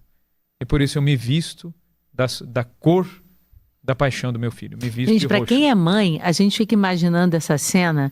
Eu me lembro quando saiu o filme Paixão de Cristo, do Mel Gibson. Sim. Eu estava grávida do nosso filho mais velho, que tem hoje 19 anos. E aí, olha quanto tempo já tem um filme, gente. E aí a gente no cinema, teve uma pré-estreia no Rio de Janeiro, eu fui, eu grávida, estava assim com barrigão. E tem um momento do filme que eu fiz assim, aquela me arrepiou toda, assim, o filme todo, né? Porque é muito bem feito. Sim, mas sim. No momento que Jesus está sendo flagelado e Maria para e vê ele pequeno correndo e caindo, criança que toma um tombo, né? E ela ainda é o encontro dele tipo para levantar ele. E aí eu lembro que eu grávida, eu vendo aquilo, porque aí ela olhava e via ele sendo açoitado. E passando por tudo aquilo, né? Toda carregando a cruz, aquela coisa toda. E eu falava assim, gente, para uma mãe ver um filho passar por tudo isso é arrancar a pele em carne viva. Então imagina o que Nossa Senhora não passou ali, a dor que realmente, como o coração dela não foi dilacerado com tudo que ela viu, né? Que é por isso que ela fala, eu me vesti. Exatamente. Teve uma pessoa que me mandou um direct, a gente recebe muitos directs pedindo orientação, que segue, eu vejo muito o podcast, me ajuda com isso. E teve uma que falou a respeito, ela perdeu o filhinho dela de 1 ano tem mais ou menos 1 ano e meio, e o marido estava muito revoltado, e ela estava doendo muito. Eu falei assim, então você tem mais um motivo para rezar o terço todos os dias e se apegar a Nossa Senhora. Nossa Senhora também perdeu um filho. Ela passou por essa dor que você está passando. Então, se apegue a Nossa Senhora, ela vai consolar o seu coração, ela vai consolar o coração da sua família. Porque ela sentiu isso. Sim, sim. Né? Toda aquela dor. Mas vamos voltar para Nossa Senhora das Lágrimas. E aí ela fala do azul. Ela fala assim, o meu manto é azul para que quando vocês fizerem as minhas imagens, eu quero que vocês se lembrem, ao olhar para as minhas imagens, nos momentos de dor, de sofrimento, até de desespero, que ao olhar para o azul do meu manto, vocês se lembrem que a casa de vocês é o céu. Para que vocês se lembrem que os sofrimentos vão passar e vocês me verão no céu. Para que vocês tenham consolo de pensar que há uma mãe que os espera no céu. Então, por isso que ela diz que ela vem que bonito, de né? azul. Que lindo. E depois ela explica do véu. Ela disse assim, o branco, ele significa pureza, sempre significa pureza. Ela falou, mas eu quis me mostrar, me apresentar com um véu branco dobrado sobre o meu peito e envolvendo a minha cabeça para te dar uma lição, minha filha. E a lição que eu quero ensinar é a seguinte, que nunca passou pelo meu pensamento e pelos meus sentimentos nada que fosse contrário à vontade de Deus. Então que vocês aprendam de mim a ter a pureza de pensamento e a pureza de intenção, a pureza de coração. Ela falou, então é por isso que eu me apresentei assim, cobrindo a minha cabeça e o meu peito de branco. E também a imagem, né, e o desenho e a medalha também assim. Nossa Senhora também ela faz uma exigência da iconografia. É interessante que Nossa Senhora às vezes ela não é tão exigente com a iconografia, né? Às vezes ela diz, né, para representar assim, mas não é tão usual. E nesse caso lá de Campinas, ela detalhou, ela falou assim, e eu quero ser representada com a cabeça baixa, como você me vê. Porque, de fato, a irmã estava ajoelhada e Nossa Senhora se inclinou para falar com ela. E ela disse, é assim que eu quero ser representada, para que todos aqueles que olharem para a minha imagem se lembrem de que eu sou uma mãe preocupada com os problemas de vocês. Eu olho para vocês, eu olho para os problemas de vocês, eu os conheço e vocês são meus filhos. Então eu quero ser representada assim, para que vocês se lembrem disso. E de fato as imagens, as pinturas são todas de Nossa Senhora com a cabecinha assim baixa. Olha, que é como ela pediu.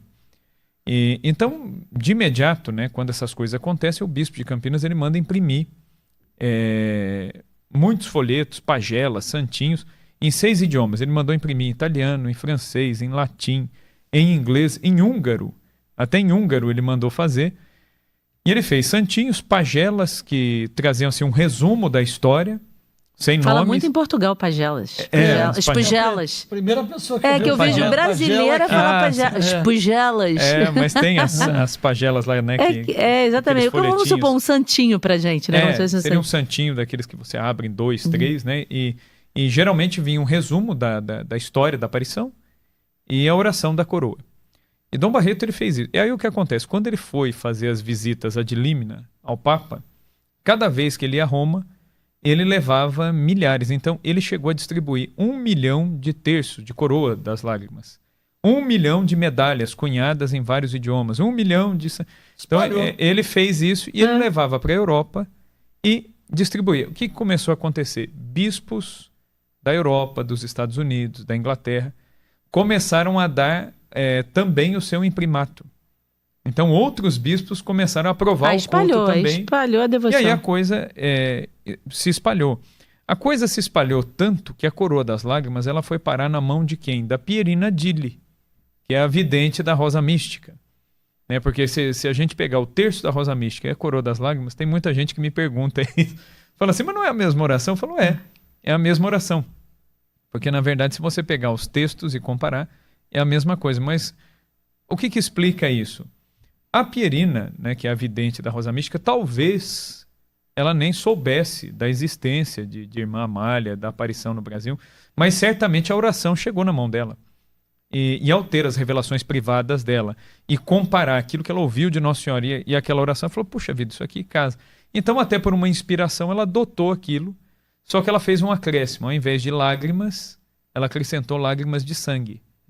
E aí popularizou-se esse termo lágrimas de sangue. Mas talvez a Pierina tenha morrido, né? Eu não sei, né? Já pesquisei bastante, mas não achei nada até agora. Talvez ela tenha morrido sem saber exatamente a origem da oração. Mas ela foi inspirada ali e rezou isso. Então isso se espalhou para todo lado. Quando eu comecei... Isso ainda era década de 30. Década de 30. Quando eu comecei a mexer, né, com essas coisas, a fazer a pesquisa histórica mesmo, aí começou a aparecer gente de todo lado com informação. E eu achei muito curioso a quantidade de diáconos permanentes, padres ou até religiosas de Portugal entrando em contato. Dizendo assim, nossa, olha, agora eu fiquei sabendo de onde veio isso aí. A gente reza aqui na paróquia desde não sei quando. Então, em Portugal, há muitas paróquias que rezam com essa devoção desde a década de 30, mas sem saber de onde isso vinha. Entendeu? É muito interessante. A década de 30 vai fazer 100 anos agora, né? Pois é. Então nós estamos falando de 100 anos espalhando uma devoção muito eficaz, porque foi dada por Nossa Senhora, realmente. Então, seja em Campinas ou seja na Hungria, se rezar aquilo vai dar certo. Sim, sim. Não tem como não dar. Não, entrou em contato comigo um padre português, ele trabalha na Alemanha. Ele é português, ele foi mandado para um santuário mariano. Aí ele entrou em contato comigo e falou, professor, o senhor não vai acreditar. Ele falou assim, aqui no santuário onde eu estou, ele falou, sou reitor, sou pároco e reitor. Ele falou, as pessoas rezam desde os anos 30, antes da missa, a coroa. Ele falou, e aqui na minha paróquia inteirinha, todo mundo tem o terço, é interessante. E a mesma medalha, ele me mandou a foto com as orações em alemão. Falou, todo mundo conhece as orações, tem a coroa, mas ninguém sabia da história. Olha só. E ele falou, e nem eu. Né? Eu também não sabia. E aí ele me falou, ele falou, olha, ele falou, agora me tornei um devoto, assim, ele falou, já conhecia a oração, mas não sabia do sentido, me tornei um devoto. E ele falou, e vou dar uma outra informação para o senhor. Ele falou, eu nasci em Portugal, numa cidade chamada Dornes. E ele falou, e Nossa Senhora já havia manifestado as suas lágrimas em Portugal, antes do Brasil. Eu falei, como assim, padre? Em Portugal? Ele falou, Nossa Senhora já havia manifestado, porque Dornes tem uma imagem medieval de Nossa Senhora da Piedade, uma imagem antiquíssima. E a história dessa imagem, esse padre que me contou, não sabia, aí fui pesquisar, fui atrás e descobri. Tinha uma muralha na cidade, e Portugal teve muitos ataques de muçulmanos. Uhum. Sim. E os católicos de Dornes, com medo de que profanasse a imagem de Nossa Senhora, esconderam na muralha. Na muralha. Então cavaram lá, colocaram a imagem isso e foi taparam. Mais de um lugar lá. Em mais de um lugar. Na Espanha tem isso aí, né? Em vários lugares tem. Nossa Senhora da Almudena, né? A Virgem da Almudena, que é a padroeira de Madrid, ela também estava escondida dentro da muralha. E aí, essa imagem ficou escondida, e aí acabou-se a guerra e tudo mais, e ninguém retirou ali a imagem ficou escondida ali por um bom tempo. E um belo dia, um grupo de homens estavam voltando do trabalho mais tarde e escutaram uma mulher chorando. E escutavam um choro e procuraram e olharam para todo lado e não achavam. Segundo dia, a mesma coisa. Terceiro dia, a mesma coisa. E aquilo começou a intrigar. E aí procuraram um padre. Falou, olha, a gente escuta uma mulher chorando e a gente não é capaz de achar onde é. E o padre falou, vamos rezar a missa pelas almas do purgatório. Né? Pode ser que alguém esteja necessitado aí. Então. E rezaram pelas almas do purgatório, etc. e tal. E fizeram lá toda aquela coisa. O pessoal do purgatório até agradeceu. Não, o pessoal do purgatório foi vantajoso ali. Né? Só que o choro persistia. E aí o pároco falou, olha, então nós vamos fazer o seguinte, quem escutar esse choro vai me chamar, a gente chama os outros e vamos sair os homens aqui da vila e nós vamos procurar. E um dia eles foram e eles acharam os restos da muralha da cidade, o choro vinha de dentro. E aí um padre falou, então pode pegar uma marreta aí, uma picareta, vamos bater nessas pedras aí, vamos ver o que tem dentro. E no que eles foram tirando as pedras, encontram a imagem de Nossa Senhora da Piedade.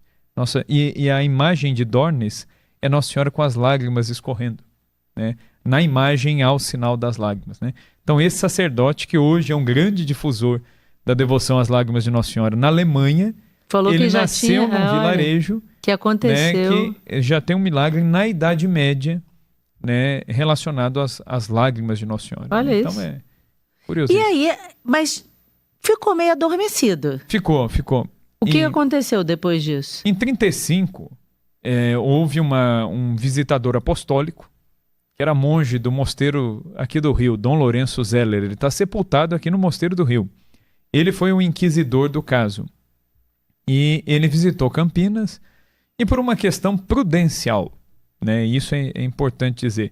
Não é uma questão de condenar essas revelações nem nada. Ele falou, olha, a igreja sempre tem uma prudência e tal. E aí cada inquisidor nomeado pela igreja, né? Ele também reza, ele está revestido ali da autoridade da igreja para tomar certas decisões. E ele achou por bem recolher essa devoção do culto público, mas não do culto privado. Falou, não, as pessoas que estão rezando podem continuar rezando, quem tiver as imagens podem ter, mas nas igrejas é melhor tirar. Então aí eles recolhem as imagens, começam os padres já a não falar tanto, as freiras ficaram proibidas de falar a respeito, né, desse título mariano, e assim a coisa ficou. E aí a ideia era esperar alguns anos para ver os frutos disso. Sim. E aí depois, retomar e haver um pronunciamento oficial da igreja. Só que acontece o quê? Dom Barreto, que era o bispo de Campinas, que era quem teria condições de levar isso à frente, ele morreu no dia 22 de agosto de 41. Ele morreu com 63 anos de idade, morreu assim muito rápido, era um homem saudável, mas ele ficou doente, teve uma pneumonia e morreu assim muito rapidamente, novo. Inclusive os padres dele queriam rezar pela cura dele e ele deu a entender que havia um desígnio ali de Deus e era necessário que ele morresse. E tanto é que ele deu uma ordem de obediência proibindo os padres de rezar pela cura dele. Ele falou, rezem pela minha salvação, mas não pela minha cura. E aí, 22 de agosto de 41, ele morreu.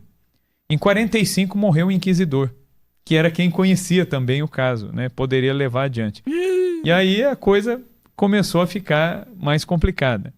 E aí, quando foi nomeado o novo bispo de Campinas, o novo bispo ele falou, olha, pelo menos naquela época, né? Naquele contexto tá falando de igreja, 41, 42, né? Década de 40, ele falou, olha, por prudência, o melhor é esperar pelo menos uns 20 e poucos anos para a coisa acalmar, né? As gerações vão passando, aí a gente retoma. Só que aí o que acontece?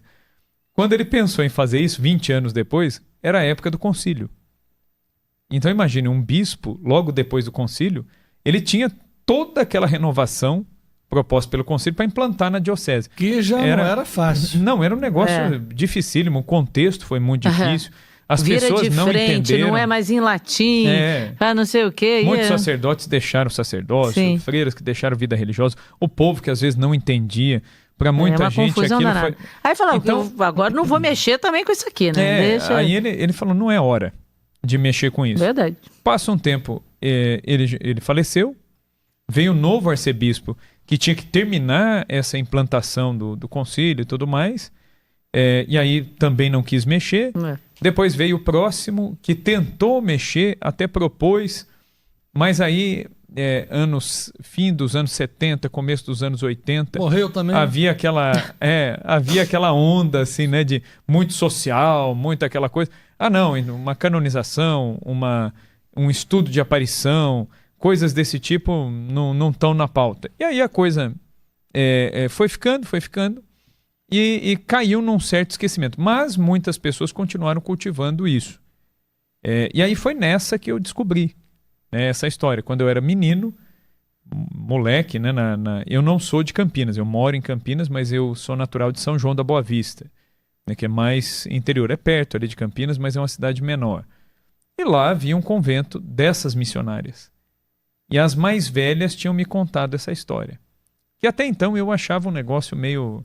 Falava, não, isso aí não é... né? Deve ser mentira, não é aparição aprovada pela igreja, eu nunca ouvi falar disso. Então, E aí eu me lembro que eu fui procurar um padre até, né, que eu era coroinha, aí perguntei para um dos padres que eu ajudava a missa, e ele até falou para mim, ele falou assim, para com isso, esquece disso aí, esquece essas aparições que é muito novidade. Quer estudar a aparição? Estude aquelas que você vê as imagens dentro das igrejas. Eu era moleque, então para mim o argumento foi suficiente. Falei, tá bom, vou estudar Fátima, vou estudar Lourdes, vou estudar La Salete e acabou. E não dei muita importância. Quando eu fui para o seminário, eu ouvi falar de novo disso aí. Né? Eu fiquei 8 anos no seminário. E aí eu falei para o diretor espiritual. Falei, deixa eu perguntar para o meu diretor espiritual. E eu tinha ouvido muita gente falando, não, isso aí não é aprovado, isso aí é... Mas eu já conhecia essa história de Nossa Senhora das Lágrimas. E aí o meu diretor espiritual, ele conheceu a fundadora, conheceu a vidente e conhecia os livros. E ele falou para mim, não, eu as conheci, são pessoas seríssimas, você pode confiar, você pode... Eu falei, e onde que eu acho material? Ele falou, então, aí que está o problema. Isso aí, quando foi tirado de circulação, agora para achar isso aí é uma agulha em palheiro. E aí eu comecei a procurar isso por conta. Mexeu o palheiro. Mas não achava. Não achava. Isso você ainda era seminarista? Era seminarista ainda. E aí eu descobri um livro dessas mensagens que o Dom Barreto tinha publicado, chamado Glórias e Poder de Nossa Senhora das Lágrimas. Eu falei, poxa, tem esse livro. Comecei a procurar nas bibliotecas. Eu achava a ficha com o título, na hora que chegava na prateleira não tinha o livro. Alguém tinha subtraído o livro. E a gente não conseguia achar.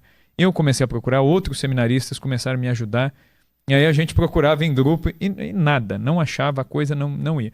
Mas aquilo ficou sempre como uma pulga atrás da orelha. Como é o nome do livro? Glórias e Poder de Nossa Senhora das Lágrimas. Hoje em dia, a gente conseguiu achar os arquivos dos 6 cadernos espirituais da irmã. Nossa. E eu entreguei esses arquivos para o Centro Dom Bosco. Encontrou onde? Vou contar aqui como que eu achei. Estava em Portugal. Em Portugal? Em Portugal. Pô, foi para longe, hein? Foi parar em Portugal. E aí, quando eu recebi esses arquivos... Ué, e te entregaram de volta?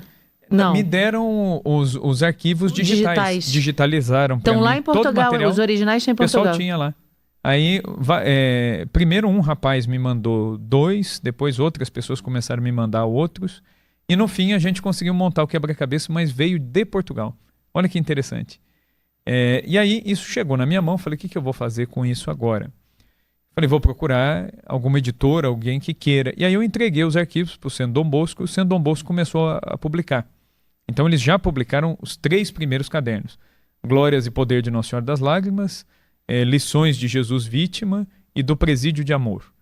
Então são essas... tudo escrito pela irmã Amália. Tudo por ela. Hoje em dia a gente coloca o nome dela, né, para que as pessoas saibam que veio dela mesmo, né? Então eles estão publicando aí, agora mês que vem sai mais um dos cadernos dela. Mas como isso está em sede diocesana? Como assim? Ou seja, como é que isso está em Campinas? Dentro de Campinas. Não, em Campinas o que acontece? Porque aí o bispo chegou, o bispo de agora. Não, aí o bispo de agora ele não sabia, ele não conhecia, né, também. E aí nesse meio tempo... Quem é o bispo? Agora é Dom João Inácio Miller, né, que é o arcebispo lá de Campinas, ele é franciscano, ele foi bispo diocesano de Lorena, né, ele é gaúcho, Dom João, né, e veio parar em Campinas. Acho que o padre Heitor falou dele pra gente. E ele não conhecia também.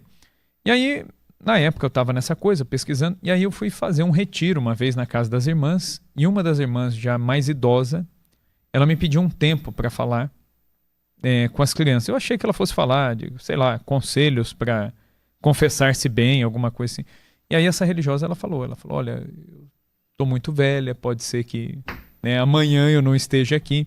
Ela falou, e eu tenho por mim, ela falou, não sei por que eu estou falando para vocês, com vocês, mas eu senti que eu devo falar, que eu tenho um tesouro guardado e isso aí pode morrer comigo. E ela começou a narrar em primeira pessoa, porque ela viveu junto com as pessoas envolvidas nesses eventos.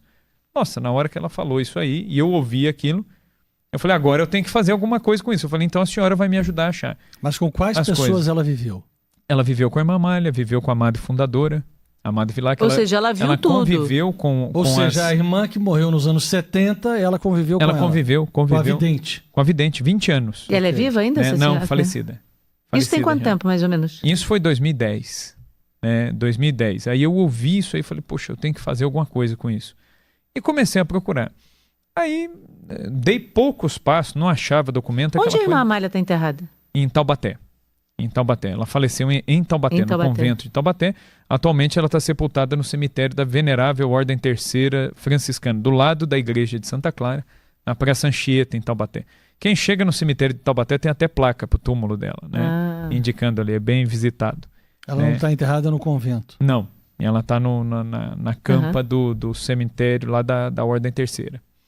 E aí você recebeu toda essa informação e falou, e agora? Aí descobri um sacerdote. O que Deus quer de mim com isso? Eu falei, não pode ficar, eu não posso ficar com isso para mim. E nem fingir que não ouvi, né? Eu também não posso, né? Eu falei, bom, aquilo que Deus dá, ou que chega até nós de alguma maneira, a gente tem que repartir. Claro. O que é de Deus pertence a todo mundo, não é só, né? Exatamente. É até gula espiritual, né? Você fala, ai, que ótimo, né? Fiquei sabendo disso para mim mesmo. Aí, o que é para ser bênção acaba... Foram vários eventos, né? Sim. Não foi uma coisa só. Parece que alguém chamava você a conhecer aquilo. Sim. Não, a coisa sempre me cercava de algum jeito. Aí, muito bem. Quando eu fui me casar, eu fui confessar antes do meu casamento, e aí conversei com um padre lá de Campinas, ele estava voltando de Roma e ele tinha estudado a vida de Dom Barreto, que também está envolvido. Aí eu acabei a confissão, falei, será que eu falo para ele? Falo, não falo? Eu falei, vou falar. Falei para ele, olha padre, eu estou fazendo uma... Ele falou, nossa, eu também estava procurando alguém para me ajudar nisso. Pronto, aí juntamos nós dois, começamos, o padre e eu, a correr atrás dessas coisas, a procurar. E aí as coisas foram chegando. Aí muito bem, aí veio o arcebispo novo. Eu procurei por ele, depois de uma missa, né, e falei, Dom João, não sei se o senhor já ouviu falar. E aí ele até me disse, ele falou, não, algumas pessoas já vieram me informar. E ele foi muito sincero, ele falou, olha, eu estou chegando aqui agora, eu não tinha ouvido falar, não conheci isso aqui, mas ele falou, olha, o que eu posso te dizer? Ele falou, vamos usar o princípio de Gamaliel. Se for de Deus, vai produzir frutos. Se não for de Deus, o vento leva. Ele falou, então pode divulgar. Né? Divulga, né? Faça o seu trabalho. Ele foi muito sábio nessa resposta dele. Ele falou, se você achar que deve falar, ele falou, você é um leigo, você pode fazer isso, não tem problema, você não é uma autoridade de igreja, não está falando em nome da igreja, mas vamos ver como Deus conduz a coisa. Que vai frutificar, né? Assim, o que eu estou entendendo, nós temos dois assuntos tratados pela igreja de forma diferente. Um é uma possível canonização da irmã. Isso é uma coisa. Isso é uma coisa. A outra é a devoção das lágrimas. Exato. E uma coisa não precisa necessariamente estar vinculada à outra. Por exemplo, é o caso de La Salette. La Salette, os videntes não são canonizados. A Melânia e o Maximino, eles não são canonizados, mas a igreja validou a aparição. Né? Então são coisas distintas. Não. O título de Nossa Senhora... Cá para nós também, desculpa interromper, mas assim, cá para nós também, para a vida do santo nada muda. Ok? Não é porque a gente vai canonizar alguém que o sujeito agora mudou de posição no céu e foi para o céu ou não foi para o céu e tal. Todo mundo que está no céu é santo. Exato. Ponto. Né? Então, é óbvio que se acontece uma coisa dessa e vai para o cânon, né? Ou seja, vai para a celebração e tal, tudo bem.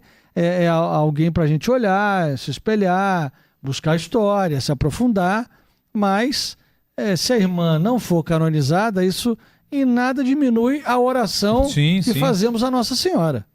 São coisas que não precisam necessariamente estar intrincadas.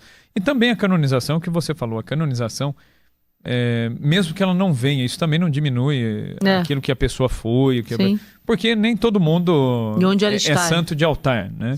É aquilo que o Bento XVI dizia, né? Que há santos que só Deus sabe o nome. De fato, está no céu, é santo. É isso aí. Então, mas o que a diocese hoje fez foi o seguinte, o título de Nossa Senhora das Lágrimas, ele foi aprovado por um decreto do dia 19 de junho de 2023.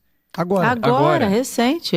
Já havia uma aprovação na época da aparição, mas o arcebispo atual ele quis frisar que o título de Nossa Senhora das Lágrimas, independentemente, inclusive, da aparição, entendi, ele tem uma validade porque ele tem uma base bíblica. Claro. Porque quem sofreu mais ali no Calvário do que Nossa Senhora? Depois de Cristo, Quem sofreu mais? Foi Nossa Senhora.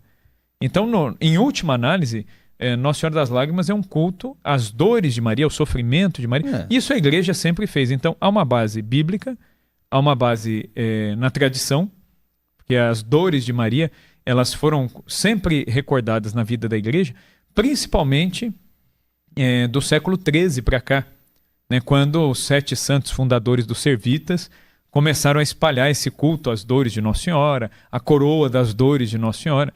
Isso aí começou já lá na Idade Média. Então nós temos uma base na Sagrada Escritura, na tradição e no magistério, porque há tantos e tantos documentos papais exaltando o valor de se cultuar as dores de Nossa Senhora, porque Nossa Senhora é corredentora, ela participa de maneira única da missão salvadora de Cristo. Então o título de Nossa Senhora das Lágrimas, ele tem uma validade independentemente de um dia a igreja...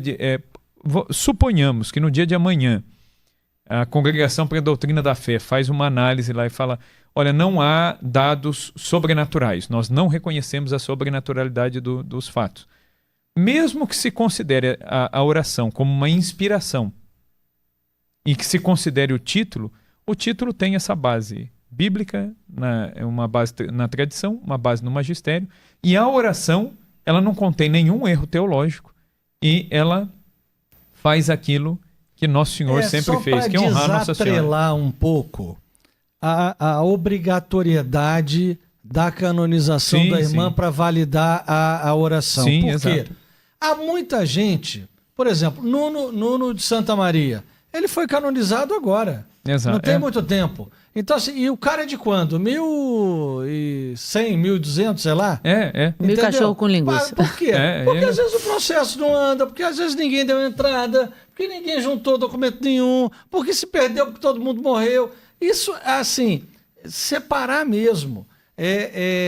Se o Francisco e a Jacinta não tivessem sido santos, isso não quer dizer que não viram Nossa Senhora. Exato. E que Nossa Senhora não apareceu em Fátima e que de lá não fez o altar do mundo e chama a humanidade toda, porque nós estamos vendo agora. Então, assim, é para reforçar realmente. A igreja vai estudar a irmã, vai ver o que aconteceu com a irmã, se canoniza ou não. Muito bem, mas a oração que a irmã diz ter recebido, ter falado, ela já é eficaz, ela já mostra eficácia há décadas. E a eficácia também está naquilo que a igreja põe a mão. Isso é interessante, porque Dom Barreto, ele aprovou, é um bispo, é a aprovação de um bispo. Recentemente, Dom João validou o título. E eu digo isso, né, até por conta da comissão de estudos da irmã, é uma coisa impressionante. Quando a igreja abraça, as coisas vão acontecendo. Sim, verdade. Teve uma porção de documentos, de coisas que a gente, mesmo pesquisando, a gente não tinha conseguido. Foi a igreja colocar a mão, começa a chegar documento, começa a chegar pessoas que tiveram tias, que foram religiosas, que conviveram na época. Falaram, olha, minha tia tem cartas aqui em casa que ela trocou com a irmã, vocês querem? E começam a oferecer material. Os materiais, as coisas estão chegando. É muito importante. Bacana. E acabou que, então, assim, você ficou responsável... Vamos colocar assim, por fazer uma arqueologia e desenterrar essa coisa toda. Só que a coisa foi muito natural. O que eu achei mesmo foi pouquíssima coisa, porque foi... eu costumo dizer que é a providência mesmo, é Nossa Senhora mesmo que encaminha as coisas, porque muita coisa eu não procurei. As pessoas que viram que eu estava divulgando e falaram, olha, eu tenho isso, eu tenho aquilo, quero ajudar, vou te mandar. Então, as coisas... foram chegando. E como é que funciona? No terço, na coroa, enfim, isso pra gente mostrar para as pessoas. E bom... Vou pegar uma aqui. Isso, para mostrar e para ver a diferença, o que é igual, o que não é, enfim. Quer ver? A minha aqui, ela foi feita com base nas antigas. Ela é mais nova, mas ela foi feita com base nas antigas. Aqui, ó. Basicamente é um São quantas continhas? São 7 grupos de 7 contas. São 7 grupos de 7... Isso, são 7 setenas, né? Uma continha maior no meio separando. Tem um entremeio, né? São 7 mistérios aqui. Tem um entremeio. Aqui na ponta são 3 continhas e a medalha. Né, e o que reza no quê? Aí a jaculatória. A oração, Sim. Ela começa, tem uma oração inicial e final. Isso aí, hoje em dia, na internet, com facilidade. Sim, a pessoa encontra.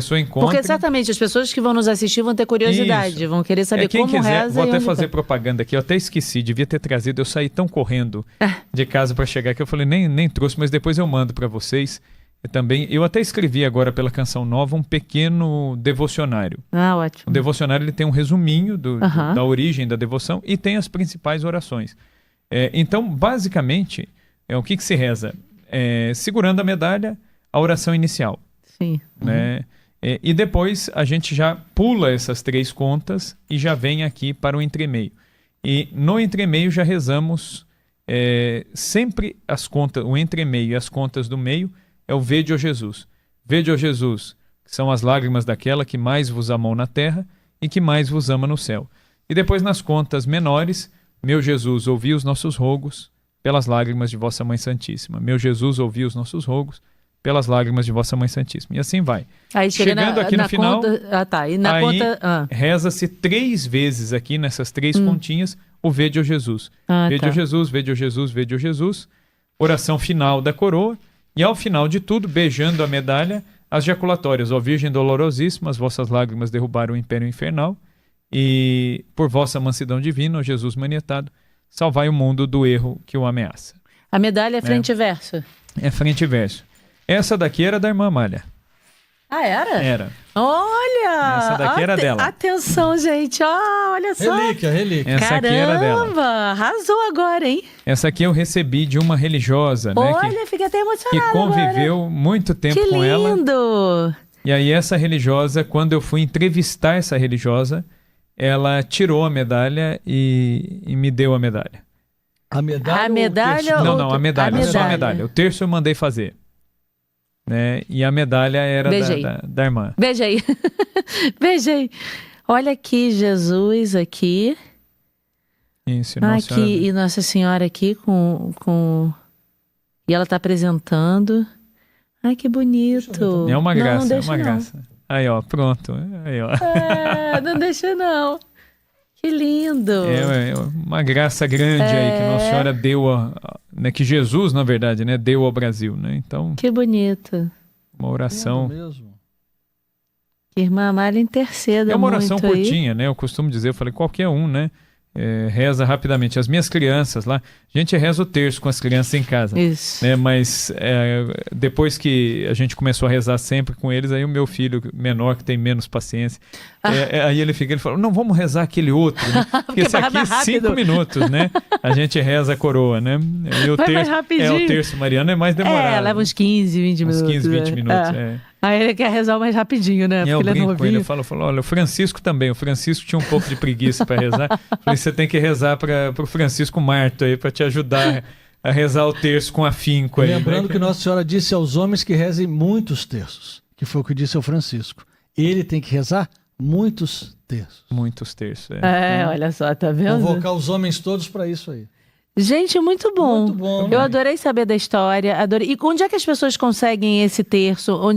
Como é que as pessoas adquirem? O livrinho já falou que a Canção Nova fez. A Canção Nova editou, mas tem outros autores também, tem outras pessoas que já estão escrevendo. A gente podia colocar talvez alguma coisa na loja da Ânima também. Também, livro algum livro de vocês Esse na loja da Ânima. Livretinho pequenininho. Em breve eles têm intenção de publicar um maior, com a história mais completa, né? Mas a gente está esperando aí o Vaticano nos dar permissão para falar. E a gente publica esse mais completo. Mas tem o devocionário. O devocionário tem um bom resumo. Podia ter na nossa loja. Tanto na loja física quanto na loja Ânima. Ele é pequenininho, Ânima. né? Ele, quando foi feito, eu até insisti bastante lá com eles da Canção Nova. Falei assim, não façam bem pequenininho para o pessoal conseguir carregar na bolsa, em qualquer coisa, né? Porque o devocionário tem que ser funcional, né? Então, eles fizeram bem pequenininho. E esse devocionário eu peguei as orações, as próprias orações que algumas delas que Jesus fala para a irmã Amália e ela notou. Então tem outras orações e tem uma via sacra também. Esta via sacra eu coloquei lá no livrinho. Essa via sacra ela está no livro Lições de Jesus Vítima. E eu coloquei lá também no devocionário essa via sacra, que é uma via sacra em que Jesus, ele explica cada estação. né? E eu já adianto aí, né, um spoiler aí da Via Sacra. Eu acho que a estação mais bela de todas é a quarta estação, que é quando Jesus explica a eficácia das lágrimas da mãe dele. E é interessante que essa revelação privada bate exatamente com a revelação da Ana Catarina Emmerich, a Beata Catarina Emmerich, Sim. que, né, o Mel Gibson se inspirou lá no filme da Paixão, né, que a gente até comentou, nos escritos da Catarina Emmerich. O livro é muito interessante. E a irmã Amália nunca leu a Catarina Emmerich, né, e é interessante que o relato é o mesmo. Nosso Senhor, ele diz assim, que muitas coisas custaram muito para ele. Mas uma das coisas que mais custou foi quando, no caminho do Calvário, num dado momento, ele cruza o olhar sobrecarregado com o peso da cruz e ele encontra o olhar de Nossa Senhora. E aí ele diz para a irmã, ele fala, naquele momento, ao olhar para minha mãe, eu vi que as lágrimas caíam. A dor que a mãe estava sentindo. E ele falou, e nada me doeu mais. Ele falou, nem as cusparadas, nem os golpes me doeram tanto como ver chorando por mim aquela que mais me amou na terra e que mais me ama no céu. E ele falou, e naquele momento eu também chorei. E ele disse, então entenda, e ele chama a irmã Amália de missionária, e ele fala, então entenda, missionária, a lição que eu quero te dar, que o valor das lágrimas da minha mãe, ele é infinito, porque as lágrimas da minha mãe custaram as lágrimas de um Deus. Porque eu chorei ao ver a minha mãe chorar. É interessante. Então é interessantíssimo, assim. Então, gente, bobo que ainda não descobriu a beleza de Maria, né? Pois é. Como Nossa Senhora é espetacular. Como Nossa Senhora... Ai, a gente fica até, né? Como Nossa Senhora. E vai falando aqui dela, vai falando aqui dela. Santo Afonso fala, né? O verdadeiro devoto de Maria não se perderá jamais, né? Então a gente só tem a ganhar. Ai de nós, se não for Nossa Senhora. Eu gostei imensamente. Quero que você venha mais vezes. Você tem muita história para contar pra gente. Tem bastante coisa. Olha, vamos combinar uma outra vez. Eu tô sempre por aqui, tô sempre aqui no Rio. Né? A gente vai combinar, porque agora tem que falar de Nossa Senhora Salete. Tem outras, a gente vai fazendo assim, a gente vai combinando, a gente faz vários episódios, olha que coisa boa. Uma série. Vocês falam tanto de Fátima, eu gosto de falar de Fátima, a gente podia fazer um só das curiosidades de Fátima. Vamos! O que pouca gente fala de Fátima. Adorei. Essa daí é comigo mesmo. Isso Vambora. aí tem muita coisa, né? Eu acho assim. Tem. Que é uma eu costumo brincar, né? Eu dava aula de ensino religioso até um tempo atrás no colégio católico, e aí eu falava muito de Fátima. Os meus alunos, mas você gosta mesmo? Eu falei, você tem que pensar que a Nossa Senhora falando na nossa língua, hein? Olha. Né? Aí a molecada brincava, falava, mas ela fala em qualquer língua. Eu falei, não, mas esta em especial é na nossa. É verdade, é verdade. Gostei, já está marcado. A gente depois só vai acertar os dias aqui, então aguarde. Vamos ter mais professor Rafael Tonon aqui, e a gente vai fazer um especial de Fátima, falando Fátima. Olha que legal. Amei isso. Muito bom. Bem. Lembrando a vocês, antes da gente terminar, que às quartas-feiras, 12h30, tem o ofício da Imaculada Conceição da Virgem Maria. Ali tá a foto, ali tá a imagem. Lembrando todo mundo, ofício aí. E Loja Ânima Oficial tá aqui. Temos o livro de Fátima, para vocês aprenderem a mensagem. É muito importante. O que Nossa Senhora disse, o que ela quer, o que ela pediu. E na Loja Ânima, a gente também tem outros objetos que transmitem a nossa fé. Por exemplo, a Ibertalda, a gente tem no portal da nossa casa o medalhão da imagem da medalha de São Bento, que é importante. Quem tem bebê, eu outro dia estava até falando isso, quem tem bebê, compra o medalhão de berço que tem o Anjo da Guarda e Nossa Senhora de Fátima. Pede para o padre abençoar.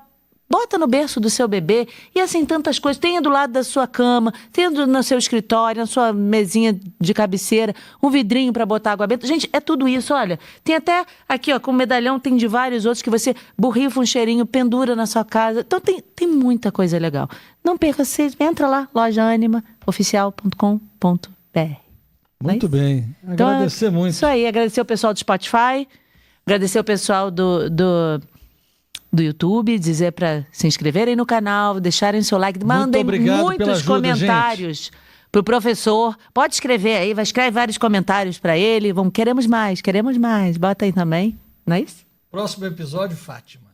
Ó, já tá marcado, só falta acertar a data. Tudo bem. Muito bem. Já fechamos. Muitíssimo obrigada, viu? Foi muito bom.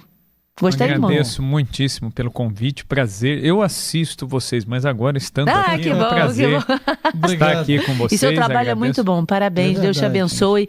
Que agora com a medalha da irmã Amália ainda, e ainda difundindo, né, a devoção à Nossa Senhora das Lágrimas, que as portas todas se abram e as bênçãos aconteçam. Amém. Amém? Tchau, obrigada. Tchau, gente. Com Tchau, Deus. gente. Obrigado. Valeu. Tchau.